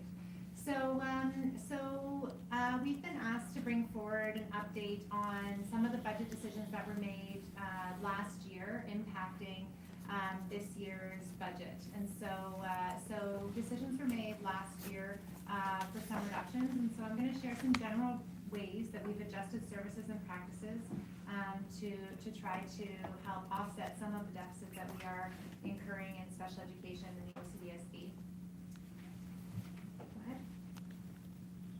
So last year, we ended with a $8 million deficit that was requiring reductions in both academic and non-academic staffing for this current school year. The aim of the reductions, of course, was to ensure that we had as much minimal impact on students in the classroom. We want to be really clear in saying that we're fortunate to have incredible staff who do this invaluable service for the district, and that no reductions to our department were easy to navigate. And we're still living through some of those decisions as we're currently in year 1 of managing some of those pieces. So our current work is really focused on prioritizing effective and efficient practices to ensure that students with special education and mental health needs receive exceptional care as much as we can deliver. And so some of the pieces that we've done, certainly spend some time doing a jurisdictional scan and looking across the province to help provide us with a bit of a frame of reference, recognizing that each district chooses to spend their special education funds differently, whether that be on special education programming or staffing. These are discretionary choices, and so things that we as a district had to make decisions about. So we continue, another factor to be aware of is that we do continue to manage high volume of unplanned leaves. This is a significant trend that's not unique to the OCDSB, certainly, but one that certainly does impact us and is reflected across the province. and can lead to some of the ongoing challenges that we have to meet when we're talking about supporting students' needs. As you heard today, we're working closely with community partners to find that balance with what aspects of the support work is within the educational sector and where other services can step in. And you've heard us speak about right time, right care, and kind of looking at those balances and those interministerial opportunities to have ongoing dialogue about how to best support. So in the next few slides, there's a summary of some of the reductions that we did make last year. Across in our department, we did look at administrative staffing reductions, as well as academic staffing reductions. The total of the academic staffing reductions was 9 teaching positions in total, and then the 2 administrative positions. If you go to the next slide, please. And then here you'll see the non-academic staffing adjustments that were made. What you're not seeing there, beside the educational assistants, there were 20 positions reduced. Those were all central positions, primarily looking at our central itinerant EA team, reduction in funding for emergency EAs, as well as some reduction in floater EA positions, which are replacement staff positions. We did not reduce any EA positions to schools last year. They were all central reductions. So for the next few minutes, I just want to take a bit of time to talk about some of the challenges of these impacts and kind of some of the departmental shifts that we're trying to make to accommodate these reductions. As I stated, none of the reductions that we made in special education were ones that we wanted to make or that people felt were choice decisions. However, we are and we still continue to be in a significant deficit with special education. You've heard commitments around this table to maintaining the current level of service that we currently have, and if possible, adding to that service. So I want to start by saying that. These recent reductions have driven us to kind of reevaluate some of our priorities and to shift our focus towards refining our service delivery model, as well as throughout the process, minimizing the impact at the school level. So when it came to academic staffing, some of the reductions to our academic staff, that's the teaching staff, required us to really be thinking thoughtfully about how we are accelerating the commitment to universal design for learning. That is looking specifically at what the role within the classroom is serving all students. We certainly know that when we focus on universal design for learning, we have, and this is a major focus for our professional development days, and so all of the teachers, one of the first things that they did in the school year was look at what do you know about your learner, and how are you embedding these practices of universal design across every classroom in the district. We do know that what is essential for some certainly benefits many, and so the mindset of ensuring that every student has access to what can meet their needs within their classroom is certainly a priority, and that the classroom teacher is a huge and invaluable part of that. When it comes to kind of those centralized project time and specialized support, we certainly found that we did have to look very closely at that and work cross-departmentally to ensure that where we were having to generalize some of our support, we were doing that collaboratively across departments. So very specifically, what I mean by that is when we were talking about, for example, supporting at the kindergarten level, we worked very closely with the program services team, continue to do that, and looking at ways where the learning support services team can be embedded and walk alongside the program services team supporting the kindergarten classrooms. You've heard us talk about our central IEA model. This is where we have spent a lot of time shifting that service from there was a referral-based system last year to a direct in-school support service this year. And so that's another way where we're able to generalize that support and have members within the central IEA team, itinerant EA team, support each other if there was areas, for example, around knowledge about autism or perhaps mental health services, that they could support each other. But within a school, they had generalized knowledge about many things. And so that the notion of that was to streamline that support again directly to the classrooms and directly to students and staff in schools.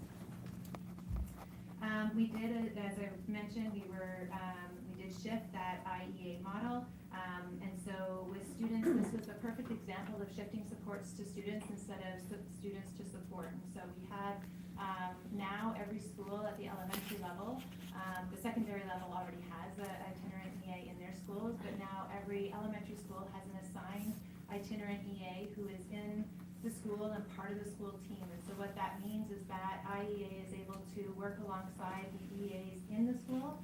They get to know the students that the school is perhaps concerned about, perhaps they're working with, to try to really ensure that IEA is part of the school team, and that we're taking away some of the administrative burden that was on some of the school staff to try to access those supports and resources. And then lastly, I would just highlight that that really all of this, we're trying to gather as much data as possible to make those strategic decisions. And so that means that we are looking at some short-term and long-term efficiencies and goals that we're setting to try to really understand how these shifts in services are impacting students and supporting schools. We have seen that there is an increased caseload, of course. When we reduce staff, you have to anticipate that there is going to be some of those increases. And so where that has happened, we've had to really make sure that we are being continually focused on those intensive Tier 3 interventions. We've done that through a clear clarification of what the roles and responsibilities of each of our multi-D team members are. We've created one-pagers that have been circulated to schools that allow the teams within schools to really think about how a different professional support team member can support them at the Tier 1, Tier 2, or Tier 3 level. And this has, again, created more clarity, but also more efficiency across the system, so that a psychologist and a social worker are both not working perhaps on the same caseload at a school, but they're dividing up that caseload and trying to make sure that we're targeting the support. Lastly, I'd just reiterate that we continue to advocate and engage with our peer boards at the provincial level as well regarding mental health and special education supports. Certainly advocating for that cross-departmental collaboration, recognizing that the challenges we face are not unique to the OCDSB, and that certainly where we can, we want to provide that unified and systematic response for students. And so on to the next slide. Just a few things to kind of share with you regarding the path moving forward and how we continue to try to work towards ensuring that we certainly are sustaining this change and putting forward supports in a consistent way. So I've spoken about the streamlining of roles and responsibilities and those creative new approaches, but also where we have some cross collaboration happening, for example, with our speech language pathologists and our kindergarten teachers doing story chants in classrooms, and really providing that robust support to school teams as we have always done. Wherever possible, we're certainly looking at that consistency of practice, and that is looking at things like measurement-based care, where this approach allows staff to be more focused and goal-directed in their approach with students.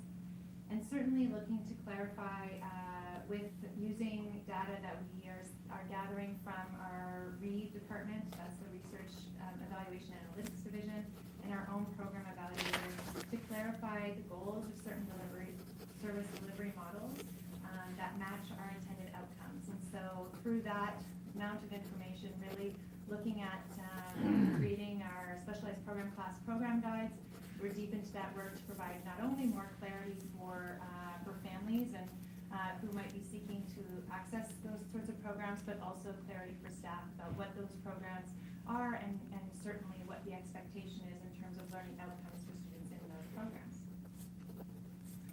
And so I want to definitely say that while you hear this information from me, much of this falls to Justin and Deb in support of the academic team, and Emily, who supports the professional services team. Certainly, this is ongoing work, as I said. We're not yet a full year into some of the reductions that we're experiencing, and so this is evolving information for us. But what I will say is that in the last few months, I really do think that we have been able to provide some clarity to the system on certain aspects of the work, and certainly continue to look to provide that clarity. We've also spent quite a lot of time in collaboration with a variety of the professional services team, and so that is not only the team in learning support services, but that is learning support teachers. That is working alongside principals, that's engaging educational assistants and trying to gather information from them of how we can best support them from a central lens through some of these ongoing adjustments. And so with that, I will see if anybody has any questions. Thank you, Kate. For the sake of time management, we'll ask if there's any questions, keeping it brief. Yes. Has there been any discussion around, or data, perhaps, this is a question to take back to Reed, but on the impact based on condition or diagnosis? I know there was a lot of discussion, not only in your presentation, but as well in the community, around the developmental side. But for those with students with physical disabilities and the impact they're facing, if you could just elaborate either now or in future about that impact specifically?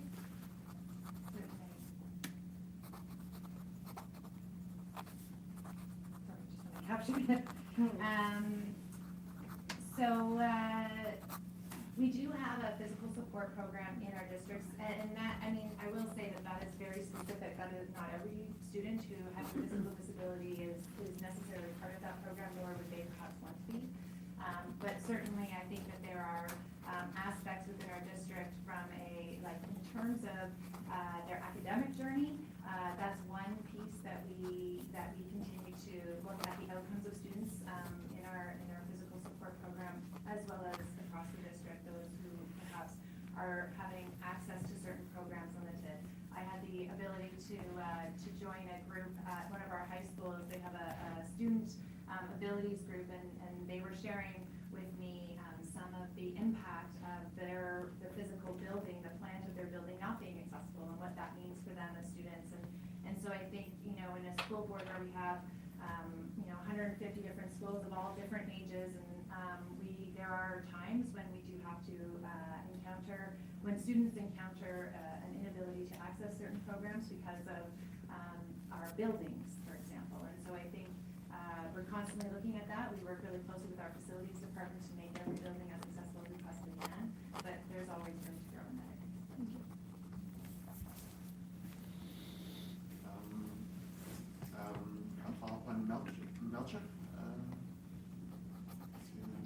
Go ahead. It's fun, Keith. I was just wondering for the teaching staff, you said we were down 9. And I was wondering if they were elementary or secondary, as well as, where they came from. Was it SPCs, central, and some of it I think was in that table, but I couldn't catch it all. Yeah, there's a combination. Sure. Is it possible to put the slide back up? There's a combination of both elementary and secondary reductions made last year. All of those were central reductions, and so there were learning support consultants were reduced. The itinerant teachers for autism and developmental disabilities were reduced as well. The itinerant teachers for assistive technology.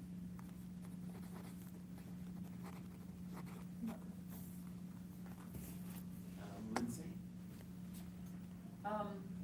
So I am concerned about the reduction of a social worker and of 3 psychologists. I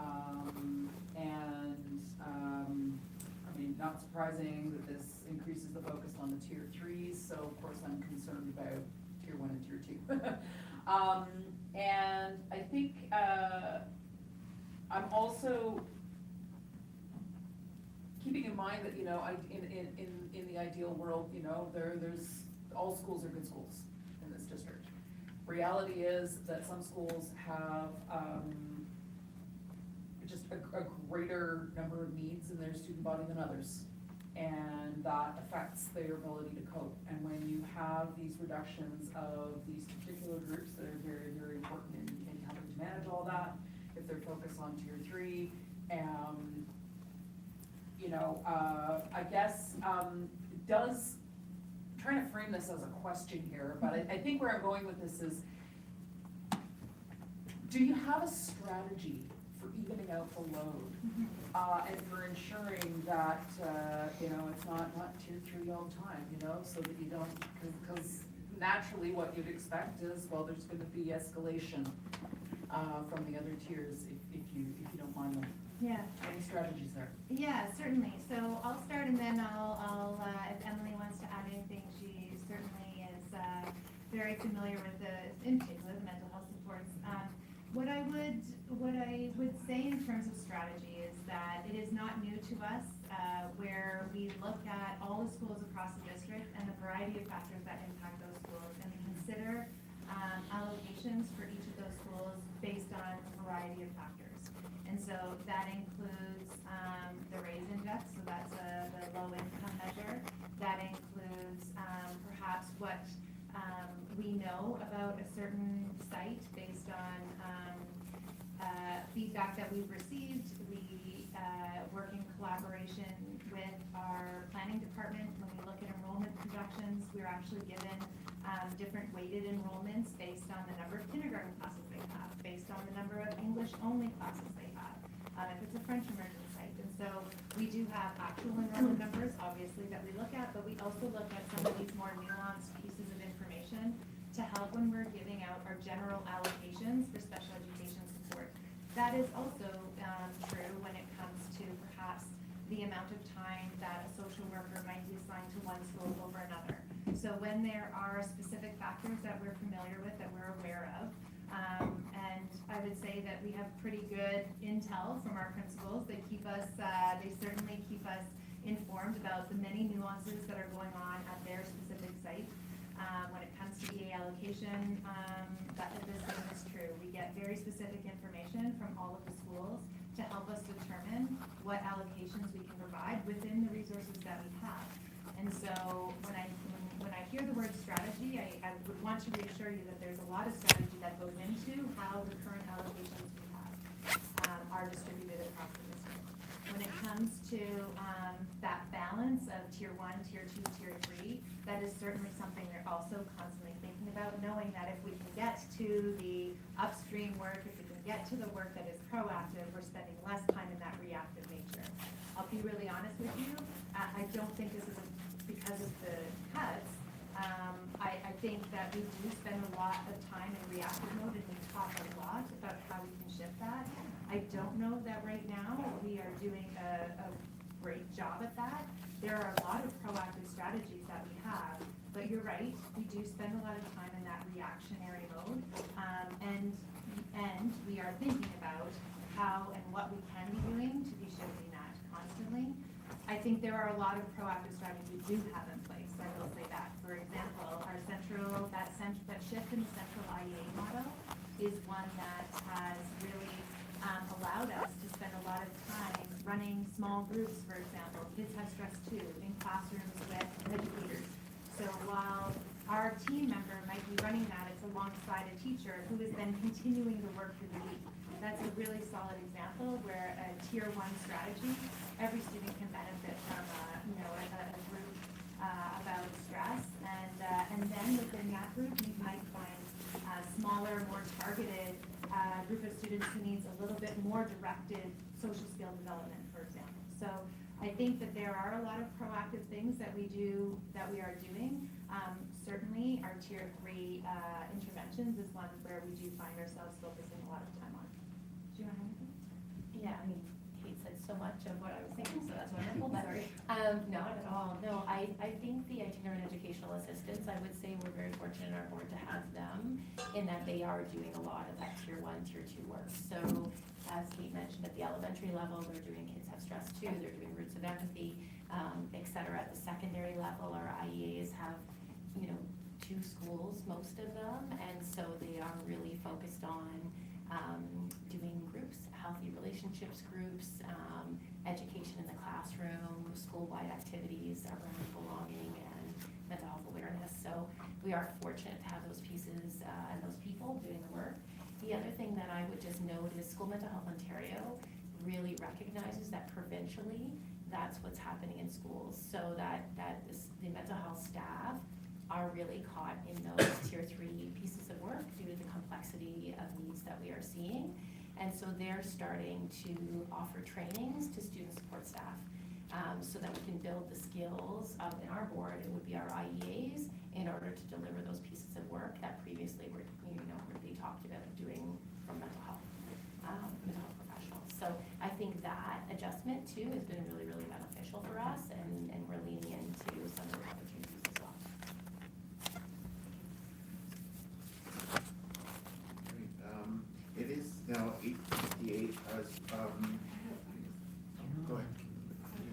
I'm just wondering, you mentioned a few times that you were gathering data, that was how these reductions were impacting students and how that, I'm wondering how is that being, who's leading that, how is that being, directed, and when would SEAC be able to have access to that data? Yeah, so we're working. Sorry, I'm sorry. That's okay.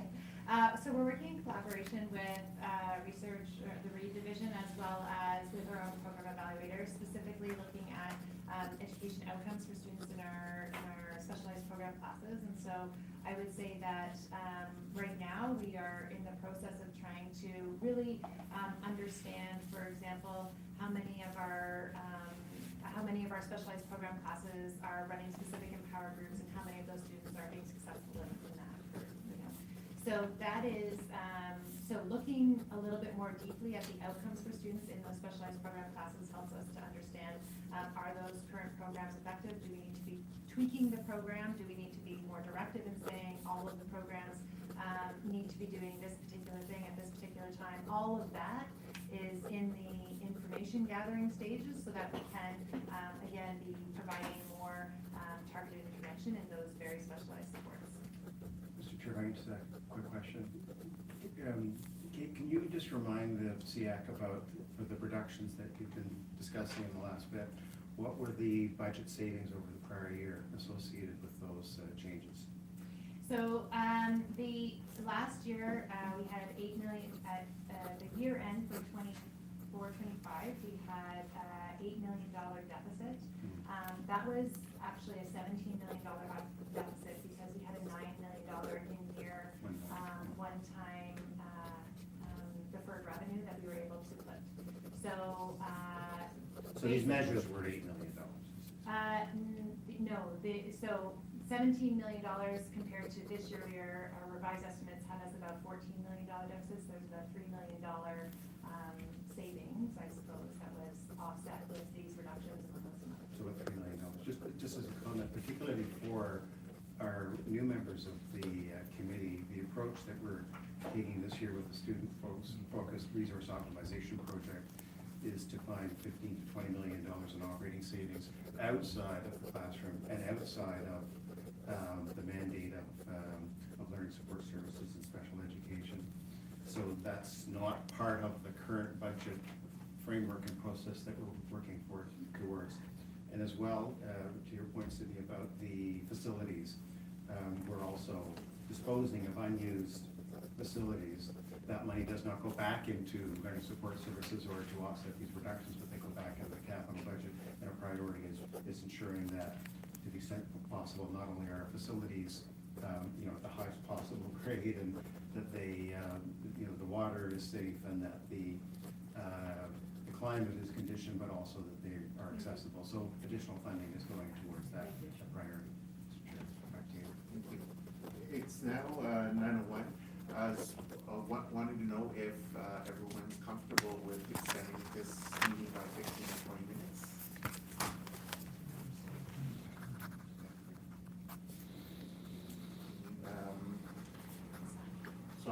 Sonia, do you have a question? Does anyone else have a question? Sonia, you're muted. Amateur, sorry. I do have a couple of questions, so I'm in favor of continuing. Yeah, go ahead with your question. Oh, okay, okay. Thanks. Sorry, I thought everybody was gonna vote or something. Okay, cool. Thank you. Where do I start? I have so many. I will not ask all of them. I'm certainly interested in what support looks like day to day in schools for autistic students without the same level of itinerant expertise or support. I'll start there. Sure, I'll get us started, and then Deb might weigh in. She supervises the itinerant ASD and BB teachers. So I think I would start by saying the role of the itinerant teacher for autism and developmental services is really to support the classroom teacher in understanding how to best program for those students in the classroom. And so, while we did see a reduction in that, in those roles, I think that this year we've also seen a reduction in the number of requests coming in to support in that way, as we've done a lot of work over the last few years in helping teachers to really understand how to best program for students with autism and developmental disabilities in the regular classroom. It doesn't, that role is not intended to support students who are struggling perhaps with regulation in the classroom. That role really is intended to support the programming and educational outcomes of students with autism in regular class. I don't know if you want to add to that. Yep, thanks, Superintendent Kate. Our itinerant teachers have shifted their model slightly as a result of the reduction in the number of itinerant teachers for autism and ED. They are offering more after-school workshops for teachers, so teachers can sign up for those after-school workshops. They have office hours that the teachers could drop in and ask questions, and then there's a referral, as Kate mentioned. You have to put in a referral to have an itinerant teacher come in and support your IEP programming or your IEP development or programming. And the itinerant teachers are also going in just for checkups too. When they don't have a referral, they'll go in and chat with the LST or the principal and see if there's anybody in the school who needs some support. So they have shifted their model to accommodate the reduced number of teachers, and the number of referrals that has dropped. So I think the shifted model is working very well to support the teachers who have students with autism or developmental disabilities in their classroom. Okay, thank you for that. Just wanted to touch on data and how we're gathering the data to make long-term decisions. I know you mentioned that you're in information gathering, but I'd just like to echo the sooner that SEAC can have access to any kind of information that is coming through the pipelines. I'm always interested in what success measures really look like, especially for kids in the SEAC classes, and I just tend to find that we get information after it's all been gathered, and I think it would be interesting to be able to understand what the Reid department is looking at in terms of success measures and what we as a committee can offer in terms of how they can look at the success measures and kind of get a read on, no pun intended, get a read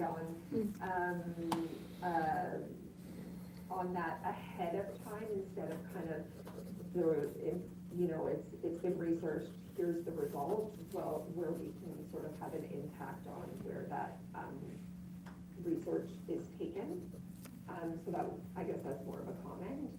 I don't know if anybody has any.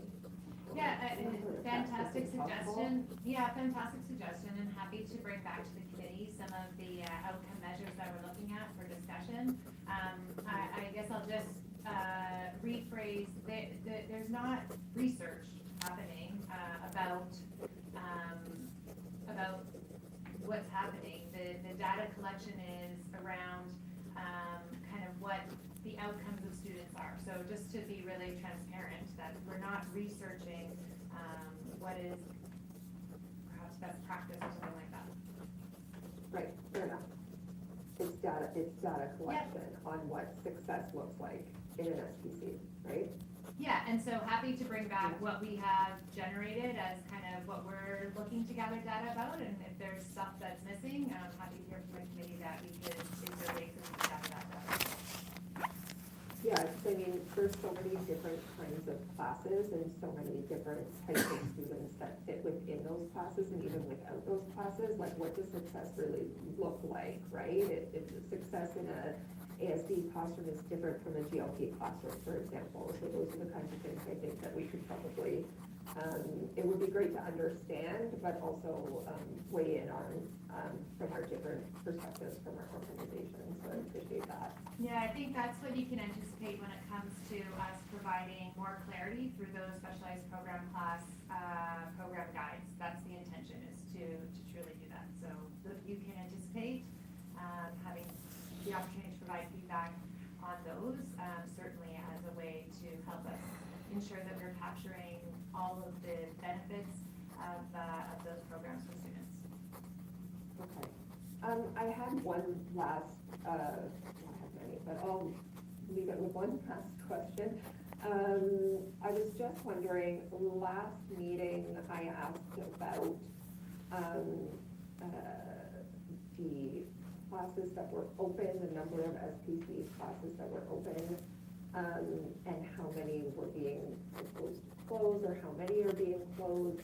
I looked back as far as I could look in agendas and different, I couldn't find a report that showed like the different classes that we have, SPC classes that are open, and how many we might be requesting for next year's budget. Is it possible to get an understanding of how many classes we have open right now versus last year versus what's being proposed for this year? Because I haven't been able to find that anyway.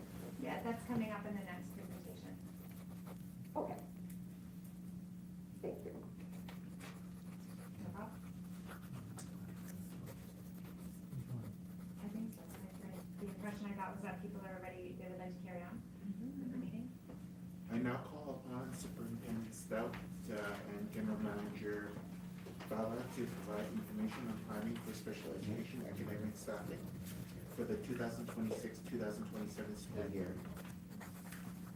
Thank you very much. So you can anticipate no longer, Sonia. This is work that is ongoing on an annual basis. And so historically, this information has come through in an academic staffing package. And so that no longer exists in the same way as it has historically. So what you can anticipate seeing today is a huge thank you to Emily, the learning support consultants, to Justin and Doug. This is not easy work to navigate as we try to anticipate and project what we should be planning for in our special education programming across the district. And so with that, I will pass it to Emily to kind of share where we're at for the upcoming academic school year. Thanks so much. So nice to see everyone this evening. So as Superintendent Stout just mentioned, each year, this is a process that happens annually where we're looking at our specialized program classes. We're looking at where are we going to be opening classes, closing classes, relocating classes. And so it does inform academic staffing. But in order to make the recommendations, we really look at what are the trends that we've been seeing in the last number of years. We look at those kind of anticipated projections of how many applications we'll be receiving.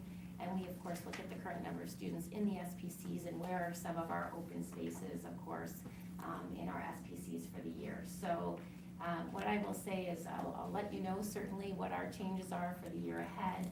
But it's important to note that all changes, sorry, I didn't notice, Heather, you can go to the next slide. All changes are based on vacant pupil placement. So any student that is currently served in an SPC can continue to be served in an SPC in the district. So if you go to the next slide, please, Heather. So at this time, all the staff have been informed of any SPC changes that will be affecting them.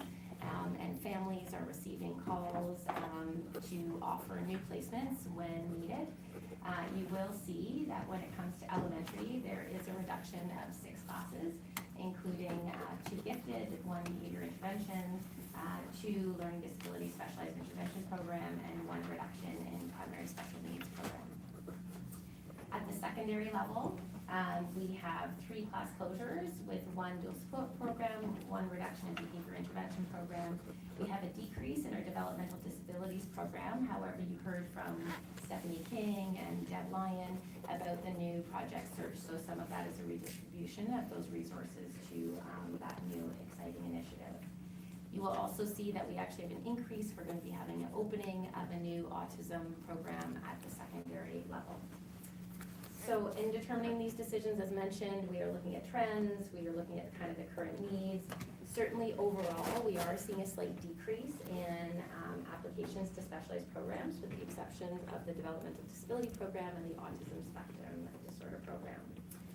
So certainly it's hard to determine what is the single cause of that decrease, but our hope is that perhaps it's reflective of our board's commitment to inclusion and ensuring that students' programming needs are found in their community school.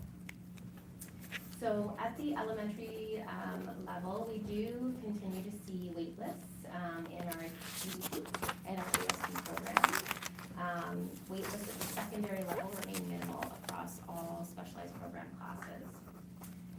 So again, due to the kind of high number of students moving into secondary that are currently being served in our autism classes, that is why we are increasing an ASD program at the secondary level to ensure that those students can continue to receive that level of support as they move into high school.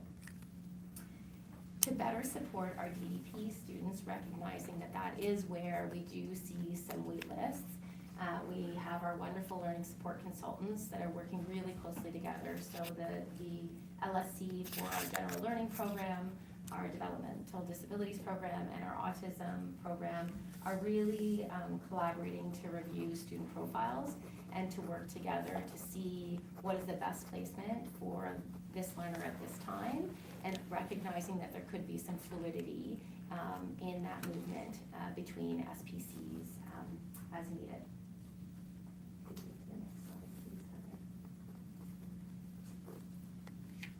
So we certainly know, we have heard kind of loud and clear the widespread call for more educational assistance within our system. So by strategically redistributing resources from these class closures, we are able to reinvest approximately 18 educational assistants into the schools. And so certainly we appreciate the ability to redirect these resources, the support of the director, of Bob, of senior staff, recognizing the support for EAs will again go back into the classrooms and supporting students with special education needs in their community schools. And with that, we open it up to questions.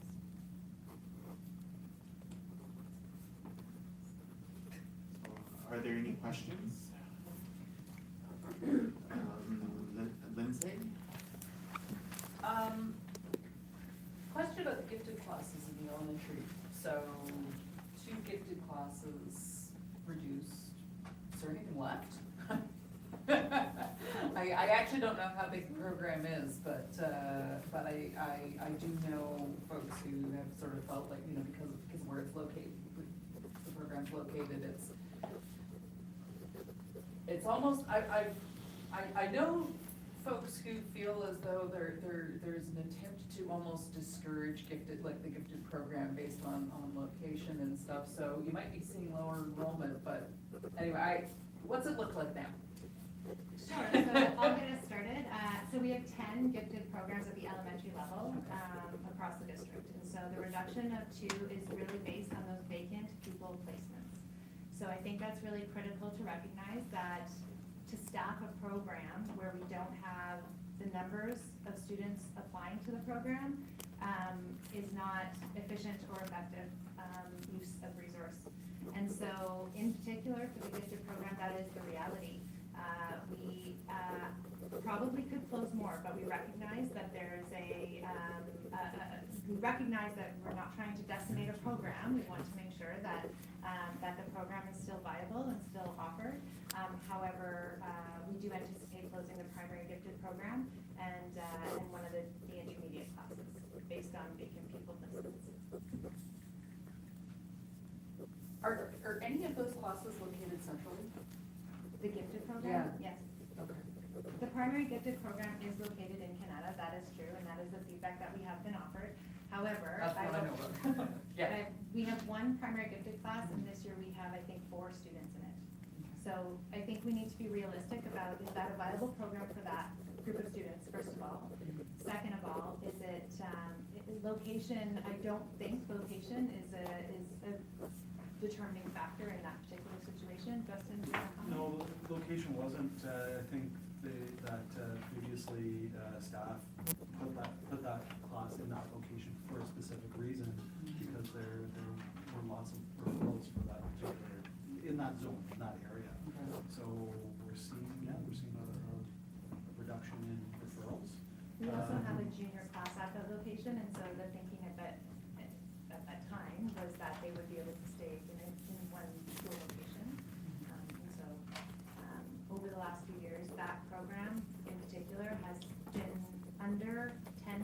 certainly in the last few years under 5 students, and so that's why we made the decision.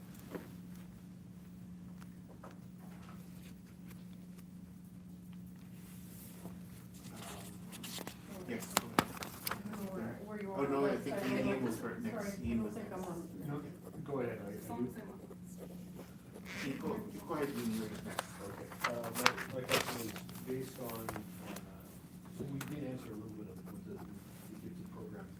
It's looking at the reduction numbers to increase numbers and overall numbers that are existing. That we have now.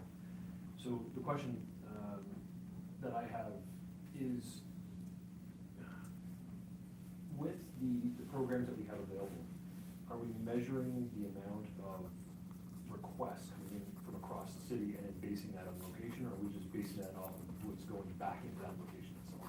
Yeah, it's a great question. So again, this is another one of those really tricky management pieces. And so we do have a geographic model in our district, which means wherever possible, we have a classroom in each general vicinity of the city. And that we try to place students in the closest location to their home.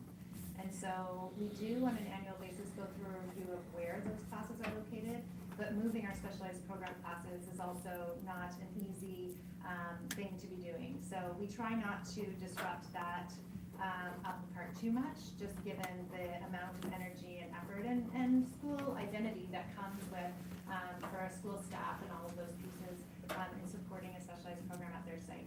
So those are some of the very broad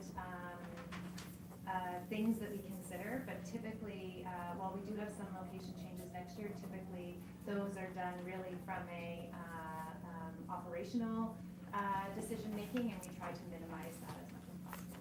Okay, so simply put, is basically there's just, across the city, there's just not enough call from any geographic location to have the need for programming in one specific location. Right, so when it comes to determining the type of classes that we have a certain amount of resource, obviously, that we can allocate to this, and I mean, this table has heard me say many times, the specialized program class model that we operate is a very expensive one. And so, that being said, the classes that we do have, some of the processes the staff goes through is surveying their school team, so the learning support consultants work really closely with learning support teachers. The application process always goes through a multi-week team, so we look at a variety of incoming pieces of information to help us determine and make projections for next year about the number of placements that we might need in any given class. And then balance that against what you have for operational budget and costing wise for what program that's going towards. That's a very big balance. It is. Thank you. My apologies, Melcher, I missed you earlier. Oh, that's okay, as long as I can ask my question. Okay, so I have a few. So hearing you about, you know, how you have to guesstimate a bit and get the information and whatnot, and I understand about the gifted program not being full, essentially, but I'm curious because, you know, a BIP, an LDCIP, a PSN, I'm surprised to hear that they wouldn't be more in demand. And so, a couple follow-ups to that, are there fewer applications, or has the criteria changed? Because I know we've talked before about criteria can change each year slightly in terms of how students get into those programs. And then, I guess I also I have to ask the question, hearing all of the reasons you said to eliminate these programs, but at the same time, there are wait lists for other programs, so why not just add more of those to elementary? And if it's truly about enrollment, then why are we not swapping out for the ones that are more in demand? And then the other thing I just want to ask is, once these programs are gone, are they gone forever? Or is this going to be a trend that each year we're going to be chopping a few? Or are we going to really be looking at the referrals that are coming in and then the needs as they arise? Okay, I think I've captured the 3 questions. you. If I miss something, you might have Sure. to come back. So in terms of whether or not criteria has changed for any of these programs, no, criteria has not changed for any of the programs. And so there, at this point in time, there have been no criteria changes. Where we would have made some changes to any criteria sheet, it was to align with, that all the criteria sheets look familiar and are speaking the same language. But in terms of, a cognitive, range for a particular class or something like that, that would not change. In terms of, could we swap out, if we see low enrollment for another class? So I think we have hard decisions to make. I think over the last few years, you've heard us say that opening up specialized program classes is something that would cost the district approximately $300,000 a class. And so when we think about our current budget realities, we haven't discussed opening up classes, with the exception of at the secondary level for autism. We have opened those classes in anticipation of the students that are coming through our current elementary program. We have 36 autism classes at the elementary level. That is exceptionally high when we look at comparisons across any other district in the province. And so I think we need to be realistic with ourselves about whether or not opening more of those programs is a possibility. I think that we were very mindful of the demands for more educational assistance in classrooms this year.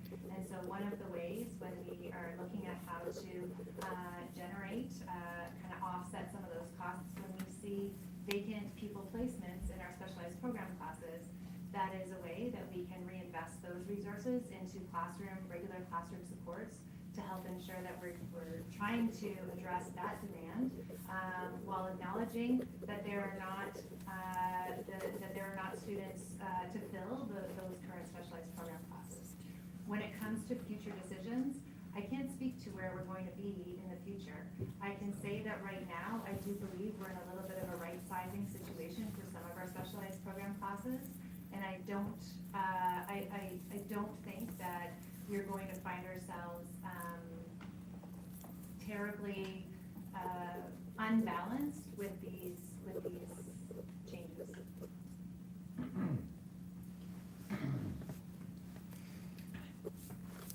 Catherine? Was that all 3? I don't know. I think so. Okay, sorry, I didn't know, it was a lot, so. I'm just wondering, with some of the shifts in, particularly, for me, I'm interested in all, but the learning disabilities, program and that sort of decrease. I know that the mandates are changed when we're looking at that being, now I'm dating myself, quite a while ago, it was like a 2-year program in terms of then, and really looking at that. And I'm wondering sort of, is there a decrease in that demand, or are we shifting our sights on different sort of strategies for supporting students in the classroom? That one just seems as a bit of a surprise to me. So sorry, I got distracted because I wanted to look at how many classes we have. Can you just say this question one more time? Like, maybe. So. I don't know. It's like 9:30. It's like, yeah, okay. So we currently have, so we made some decisions last year around the LD-SIP program. So we have 10 classes. Typically, we partner up our LD-SIP classes with a junior and intermediate class. And so there were 2 reductions made last year, and then this is now to match those 2 reductions.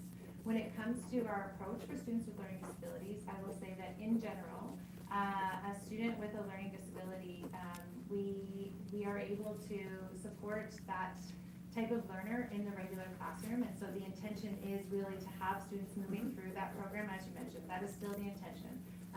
1 to 2 years in a learning disabilities program is our hope, and that's how we've designed the program, that it's that intensive support for literacy and math moving through the program. So that, in terms of, are we seeing less students requiring that program? I think you're seeing shifts in the regular classroom to support some students with learning disabilities, and so that's where we are seeing perhaps perhaps fewer applications for that program because our teaching techniques to support students with learning disabilities is happening perhaps more so in the regular classroom.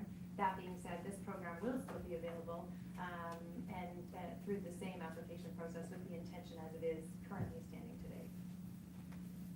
And I think we're, just to add, we're seeing the impacts of tier 1 and tier 2 interventions early on. For example, here at this table, we talked about the PD for early math intervention. We talked about targeted literacy instruction at tier 1 and tier 2 in collaboration with program services.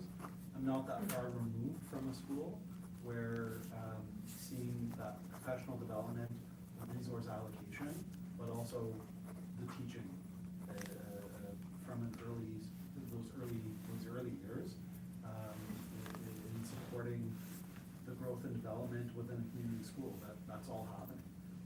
That being said, we still see, multidisciplinary teams are still, especially with whether it's an LDSIP or a GLP, regardless of the program class, our multidisciplinary teams are very well aware of the tier 3 level of intervention that potentially could really positively impact a student, or for argument's sake, even negatively impact a student. That's all still always up for discussion, but in particular with the LD program, for example, I feel the superintendent mentioned some of those targeted interventions are certainly working, and we're seeing achievement levels across the system to support them. The only thing I will just add to that is when we look at like 2023 to 2024, like those years, we are seeing like a decline in applications for LDSIP as well as most of the other. I can't speak to this year's applications yet, of course, but we are seeing that decrease, which I think can speak to some of what Justin was talking about, those early interventions. I know that Stacey's been talking for a long time about the autism that's been coming, right? The bubble that's been in a number of sites, and you've been talking about that for quite a while. And I know that, yes, our model is as you said, it's very expensive. I'm wondering, do we see, is there any kind, when we're surveying and looking at the different ways that different boards are doing it, are we also looking at maybe what are some maybe exclusion rates? Are we having more success in terms of the students being included for full days and that sort of thing versus maybe boards that don't have this model? Are there greater exclusions maybe? I'm wondering if that just, I feel like that's such a huge issue when it comes to particularly ASD students being, and students who would qualify for these programs. I feel like that's such a big issue. Is that something that is being tracked that we can look at and get that information? I can't say that I currently have data on other boards' exclusion rates for students. I can tell you that there is students' exclusions are tracked in different ways at different boards. So I will say that it seems like there's discrepancy in some of that data, but I can't pinpoint that there's fewer exclusions in our district because we have specialized program classes. I'm not sure that it would be possible to draw that, but I'm certainly happy to take that question back to kind of our program evaluator and department to see if there would be any way of making such a determination. I guess what I would say is that certainly through our most recent work in the last, I would say, let's say 5 years, where we've done a lot of work, our learning support consultants, and I have to give them so much credit. They know the students in those specialized program classes. It's really incredible to me how well they know the students, and they're working really closely with school teams and with the specialized program class teachers to really determine if this level of intervention is needed at this time for this student. So you'll recall a few years ago, we talked about moving students from a general learning program in grade 8 into their community schools so that they could be supported there. And we have, we still uphold the supported sections in a few of our sites in our secondary schools for exactly that reason. And we love to grow that program. And down the road, 10 years from now, hopefully before I retire, we'll see a shift where we're able to do some more of that growing. But that's certainly something that's a really positive example where we've seen students who have moved from perhaps our highest level of support, which would be our autism program classes, into a general learning program, for example, where now you go from a class of 1 to 6 to a class of 1 to 16. And I know that there's fear around this room that we're closing our specialized program classes, but really that notion of movement through from a place of least restricted need is what we're really leaning on into. And so not to say that we're trying to take these classes away, but to say we're trying to open up those pathways for students. And so when we see the development of a student in an autism program class, be able to move into a general learning program, that is fantastic progress for that student, and it opens up more pathways for that student as they're moving through the program. So that is what I think you can anticipate seeing from us a little bit more fluidly. I think we're looking at developing our program guides for exactly that intention, which is to really lean into some of the processes that do exist. For example, our IPRC process, I think we can be leveraging that in a different way to help really be having these proactive conversations with families from an entry point through, like, where do you want to see your child? And I know that, I certainly recognize that for families, there's a real feeling like we have to fight to get something, but I also would want people to understand that on the flip side, we are also working actively to ensure that this is the pathway that is keeping all those options open for students. And so that partnership between family and school and learning support services, that is what is really critical in terms of making sure that each individual student's pathway is as open as possible, and that all of these options are available within our district. And so I hope that people are hearing us say that tonight. Thank you. I would, just in terms of that piece about the shifting, I would say, and that goes to what Justin was saying about multi-D teams, and I think that our multi-D teams are very strong and identifying which students can potentially shift programs. And you know, I think the staff, I know that the teachers and staff are always looking for opportunities for students to move forward and push forward and not to be restricted in any way. So I don't know that that's, I think that we're already doing that. I think that that's something that I know at least I'm very passionate about in terms of making sure, you know, that there are, if anybody can move forward, we're gonna look for opportunities to do that. So I believe that's something we're doing. And I'm just a little concerned about, you know, the ASD and then, you know, the PSN, like that's really in terms of the students and how families are, because there's a lot of support that comes from being in these. So there's no reduction in ASD, in fact, we're growing. No, sorry, I didn't mean, sorry, just you had mentioned that we were gonna relook at how it was going to be done. You had mentioned that. Sorry, what I was suggesting is that we're going to be looking at that every student's pathway is considered as that student's moving through a program. So if a student is still in need of an ASD class, then they're in an ASD class, but if a student has made gains and we're looking at those skill sets and they're able to access programming in a least restrictive environment, so now moving to a GLP, we want that conversation to be open and. Yeah, absolutely. I think we're saying the same thing. Yeah, I think we do that, and we're always looking for opportunities for that. I'm not suggesting that we don't try to do that. I think that there are opportunities to be more intentional, and I can say that because I know that in the last 5 years, we've had much more open dialogue about the movement of students through our programs versus students who have come into a program and stayed in that program. And that's really intentional work with everyone. Like that is central team working with school-based team to really make sure that we're having those open dialogues. And I can tell you that in the last few years, we've seen significant movement through some of our programs because of those ongoing conversations and the hard work of all the people who are supporting students in that learning environment. And one other question I had was, when it comes to you were talking about we're building capacity, which I'm all about building capacity. We're building capacity within our staff. And you're talking about how there's all these things after school. I'm not, and the PD days, and I would say PD days are great, but there's so much direction from ministry. You have to cover this.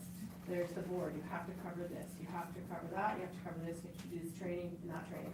So what is being done in terms of that professional development piece? Is there, when the consultants are coming in, is there a way that there could be some sort of release so that teachers have time to actually bite into, some of that work and have challenges, cause and meet and address those challenges.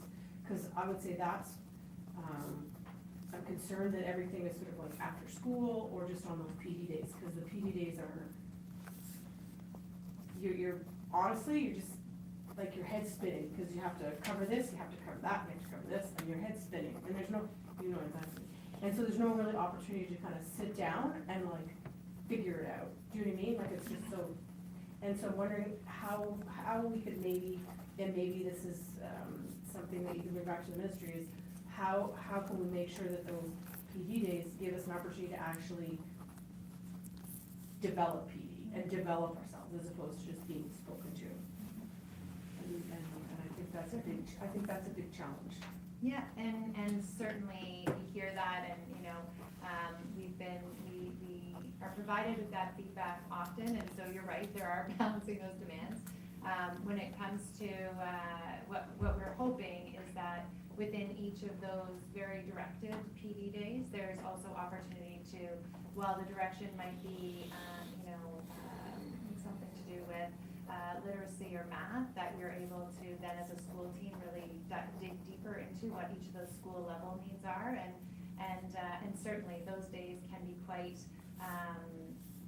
loaded full of information, and what I think you're getting at is getting to some of those really specific student targeted interventions, really talking about the individual students in your care and how to pathway plan or program. And also outside of PD days, right? Like how do we, Yeah, and so you know, release time, like I hear you, and we're always looking for ways to do that.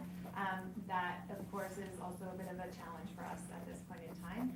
Not to say it's not something that is definitely on our radar, and how we can do that even in small chunks, so that we're being really mindful of the targeted release that we do provide. The math professional development is a really good example.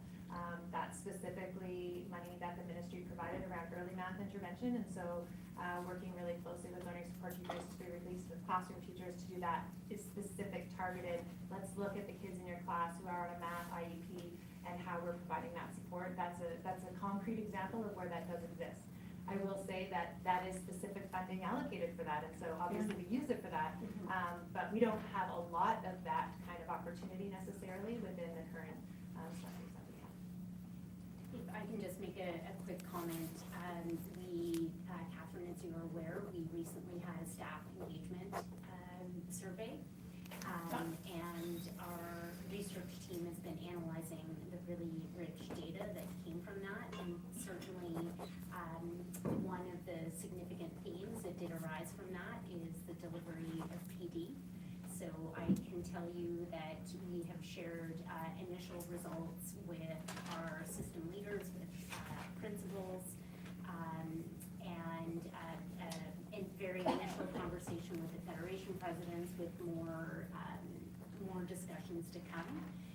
I'll be meeting with small groups of principals over the course of this year about our action plan based on that, working very closely with Associate Director Brett Reynolds, with Kate, and with Reg, representing learning support services and program services, about how we can be very intentional with the professional development means and assets that we do have access to.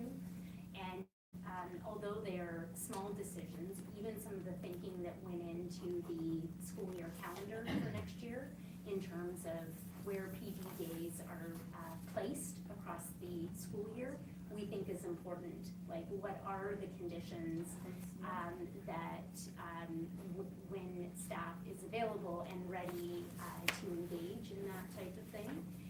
And with staff engagement surveys, the intention is that we are conducting those several times across the year. So we've got a baseline now, we're developing an action plan, we're gonna be checking in with staff about how we're doing with those targets, because we know that we can't meet all of these goals without our staff.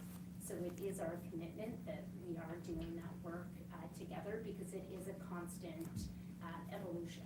We'll always continue to grow in that area, and it is being strategic with the resources that we do have access to. Thank you, because I think PD, the fact that we're asking for we're always asking for PD is because we're always looking for opportunities. PD is more work. You know what I mean? Like we all want to think about it. And I have one final question that I will, you've addressed the cuts in terms of, staff for, SPCs, and I'm wondering if there are any other cuts that might be, or changes, changes is the word I'm gonna use. Changes, in social work, psychology, and then also school-based LSTs, LRTs, and then also the LSCs. I'm wondering if that has already been sort of determined or things are with that. So, I guess I'll start, and maybe you want to speak here, Bob, but certainly there's a commitment that there be no adjustments to the spending that's happening in special education services in the district at this point in time. And so, the academic staffing has been completed, and so in terms of LST and LRT across the district, those and the central academic team, those numbers have been set, and there's no changes unless there's enrollment changes. Yeah. So I will say that. When it comes to the other budget items in terms of other professional services staff, we are not anticipating any changes in funding. We, at this point, haven't made any final decisions in terms of if there's going to be any other further reductions to certain positions, but what I will say is that there's a commitment at the table to have any changes would be reinvestment back into the special education services that our district provides. Thank you, because More to come there. Yeah, This is okay, what I would say. okay, because I would say, I don't know how some of those social workers and psychologists and speech and language, I don't know how they are, continue to be so not that they don't have, how they continue to sort of be able to balance everything, and they're such a key members of our team in terms of supporting all of the students, and I just keep seeing their Facebooks get heavier, and I don't know how they're balancing it, and they're just such key members of everything, you know. They are valued members of this team, and they are serving our district in incredible ways, so we agree on that for sure. I think given the late hour, I have nothing that's particularly pressing. I was just gonna ask Emily about how this process is different this year than in years past. I'm looking at the demand and placements and opportunities. What's different this year than in prior years? I think, to be honest, much of it is the same.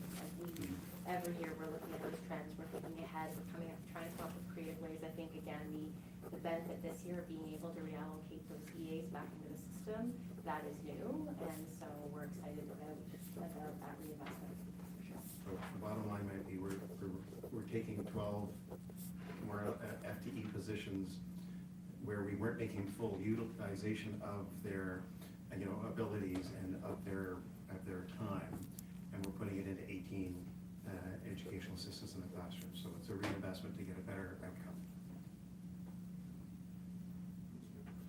Galen? Dr. Thank you, Bob. Okay, sorry, you couldn't see me. So I don't know which person asked this question. I'm a psychologist at the board. My name is Galen McCutcheon. There was a person that asked a question about PD days and how do we get time to work on specific students or to really develop skills to deal with certain situations and issues.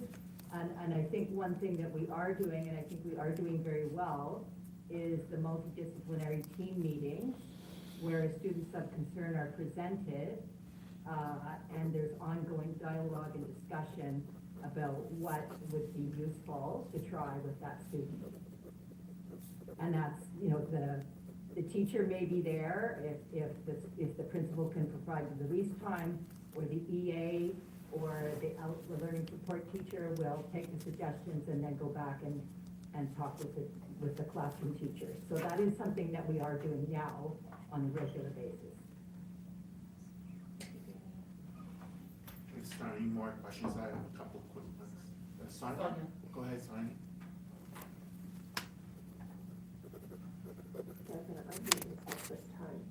I think everybody before me, brought up most of the points that I wanted to bring up, so thank you very much for that, because, yeah, it's sort of, it's helped me out. But I'm wondering if, like, what we hear from families a lot, and what I hear from families, who come to me through AO, is that, and we've talked about this at the table before, there's a gap between families understanding what's available to them through all the tiers and with SPCs. And then, so there's a gap there that I'm wondering how it relates to applications. I'm wondering about the applications when they don't necessarily fit the criteria of the SPC completely, then that could lead, or I'm wondering if it leads to a lower enrollment or lower placement of students in those classes, which results in what we're seeing. And then maybe, it just seems odd to me, where I'm trying to go is that the demand that we hear about seems higher than the reality that we're presented here. So I'm wondering if, like, how we sort of work through those gaps, and if it's ever been considered to kind of look at, and perhaps we've sort of touched on this already tonight, on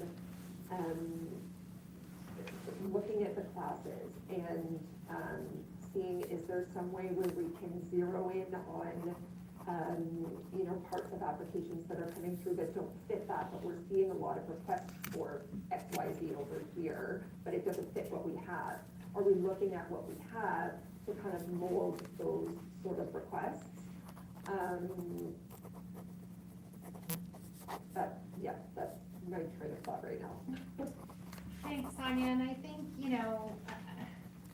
I think what you're speaking about, and what a number of people at the table have highlighted, is that this intervention, the specialized program class as an intervention, is a tier 3 intervention. And so all of the things that happen along the way to support a student's journey through that, is part of huge team's effort.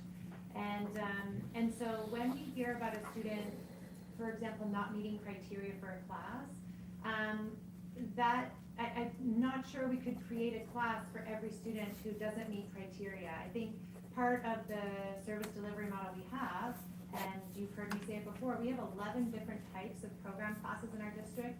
That is way out in left field compared to other districts. Other districts, the closest number is 6 different types of classes. And so I think we have to be mindful of that as one thing that is outstanding in our district, but also is addressing a series of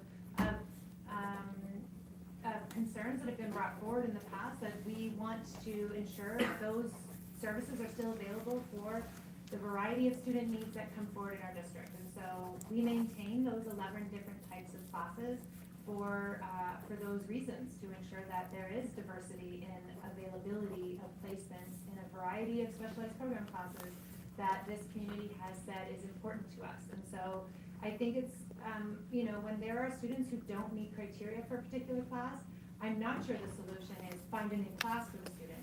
I think the solution is work with the resources that we have to consider how to best serve that student's need in their community school. So I think we just have to be cautious about how we approach that in terms of students who may not meet criteria. In terms of the gaps of knowing about what is available to them, I think a few things. One, certainly the school-based team, there's an incredible knowledge keeper there and the learning support teacher, and any family who has any questions should be connecting with that learning support teacher on a regular basis to try to understand what is available. I think beyond that, of course, we are looking at, as you've heard us speak about tonight, specialized program guides, specialized class program guides that can help better define for families what those options are in our district, and help see the kind of resources that could be accessed in those programs, knowing that really the intention is that tier 1 and tier 2 options within a community school have been completely exhausted. And so I know that sometimes that means for a longer journey for families, and certainly I recognize that for some that feels like you're advocating tirelessly. The intention is not to have families advocate tirelessly, but to really make sure that we're being thorough in understanding the full profile of the student as we're working through some of those questions. And so we are striving to create better resources for families. We've certainly heard from this table that that ongoing kind of void of information is something that we're trying to work through. And we'll continue to bring pieces of information for families back to the table for feedback, but also working alongside our school-based teams to ensure that how we support families is as transparent as it can possibly be. Thank you. We were talking about students who are, moving sort of through the pathways of different classes and being successful and kind of moving from, I'll take your example from earlier, a student starting in an ASD class and then moving into a GLP class, for example. Do you have any data points around the students who are succeeding and moving through those paths? Is there anything like that available? Are we following those students who are sort of, who are doing well and moving through, and so we can sort of see like, this is working as a data point? Yeah, that's ongoing work, like I said, that we're doing with our program evaluator.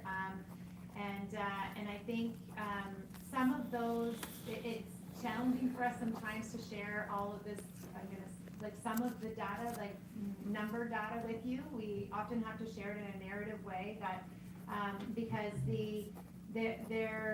when it comes to the specificity of students, we have to be cautious in how much information we share in terms of confidentiality. That being said, we do, this year in particular, spent quite a bit of time working with our supported sections teacher around tracking their, I'm going to say caseloads, but how those teachers are supporting beyond now students who they were originally supporting, and how they're really opening up pathways for all sorts of students in the high school to access different pathways for programs. And so I am happy to look at how we can bring that information back and share with the table. That would be great, thank you.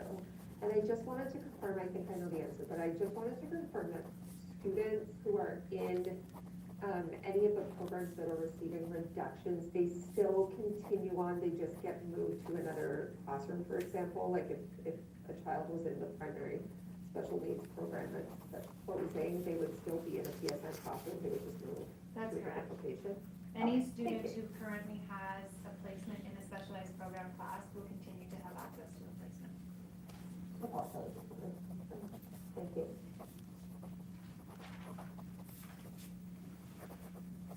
Okay, two quick points from my side. In terms of, you mentioned pathways, and just, sorry, they mentioned the question of the students that have placements can go to another place.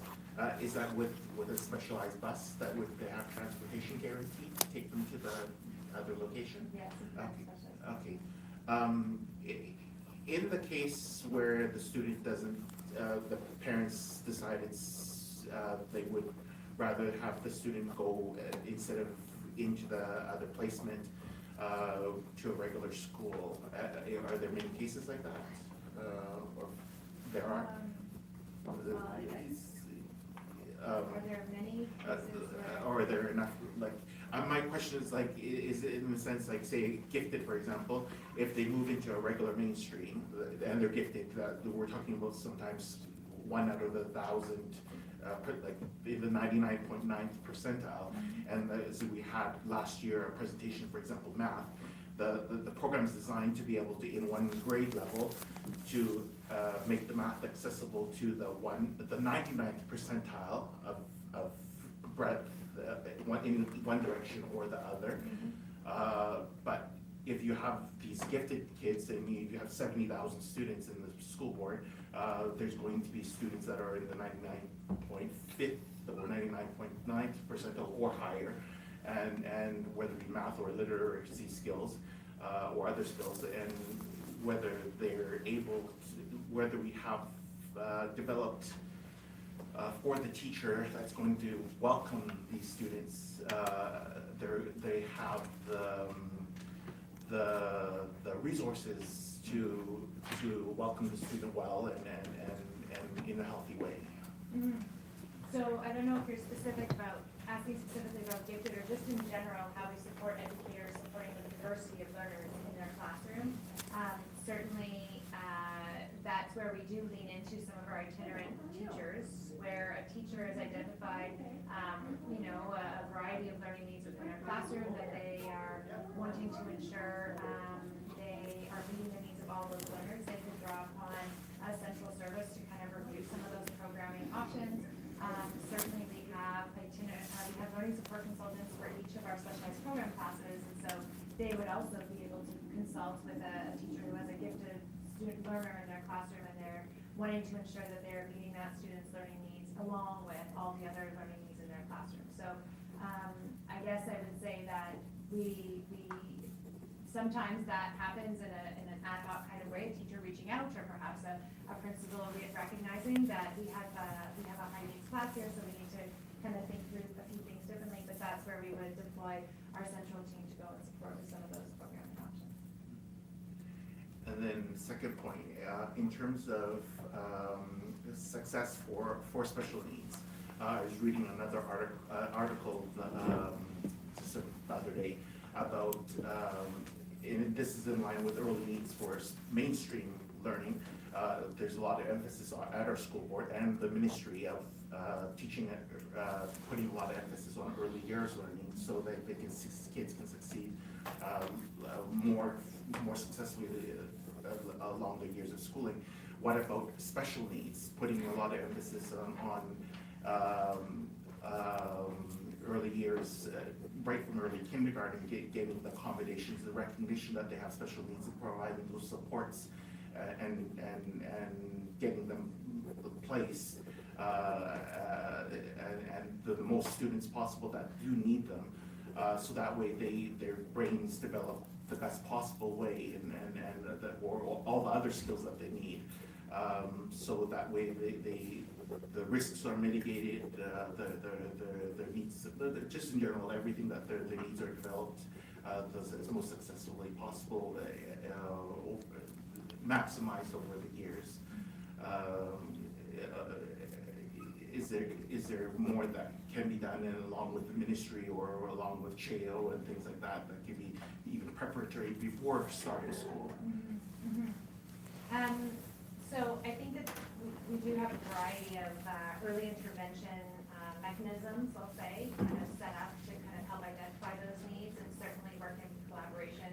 You mentioned CHAO. We do work in collaboration with the Child and Infant Mental Health team at CHAO as an example, where when we have a particular situation with a student that we are concerned, we consult with them and we work with the central team to support the school-based team in kind of supporting that student. So certainly there are a variety of those pieces in place across the district to try to address those needs. I think the reality is that those two are services where we would love to see more opportunity, and I think that's what you're hearing from us is kind of that balancing of where we best put our support and that redistribution to ensure that we are kind of targeting those key pillars of where we know is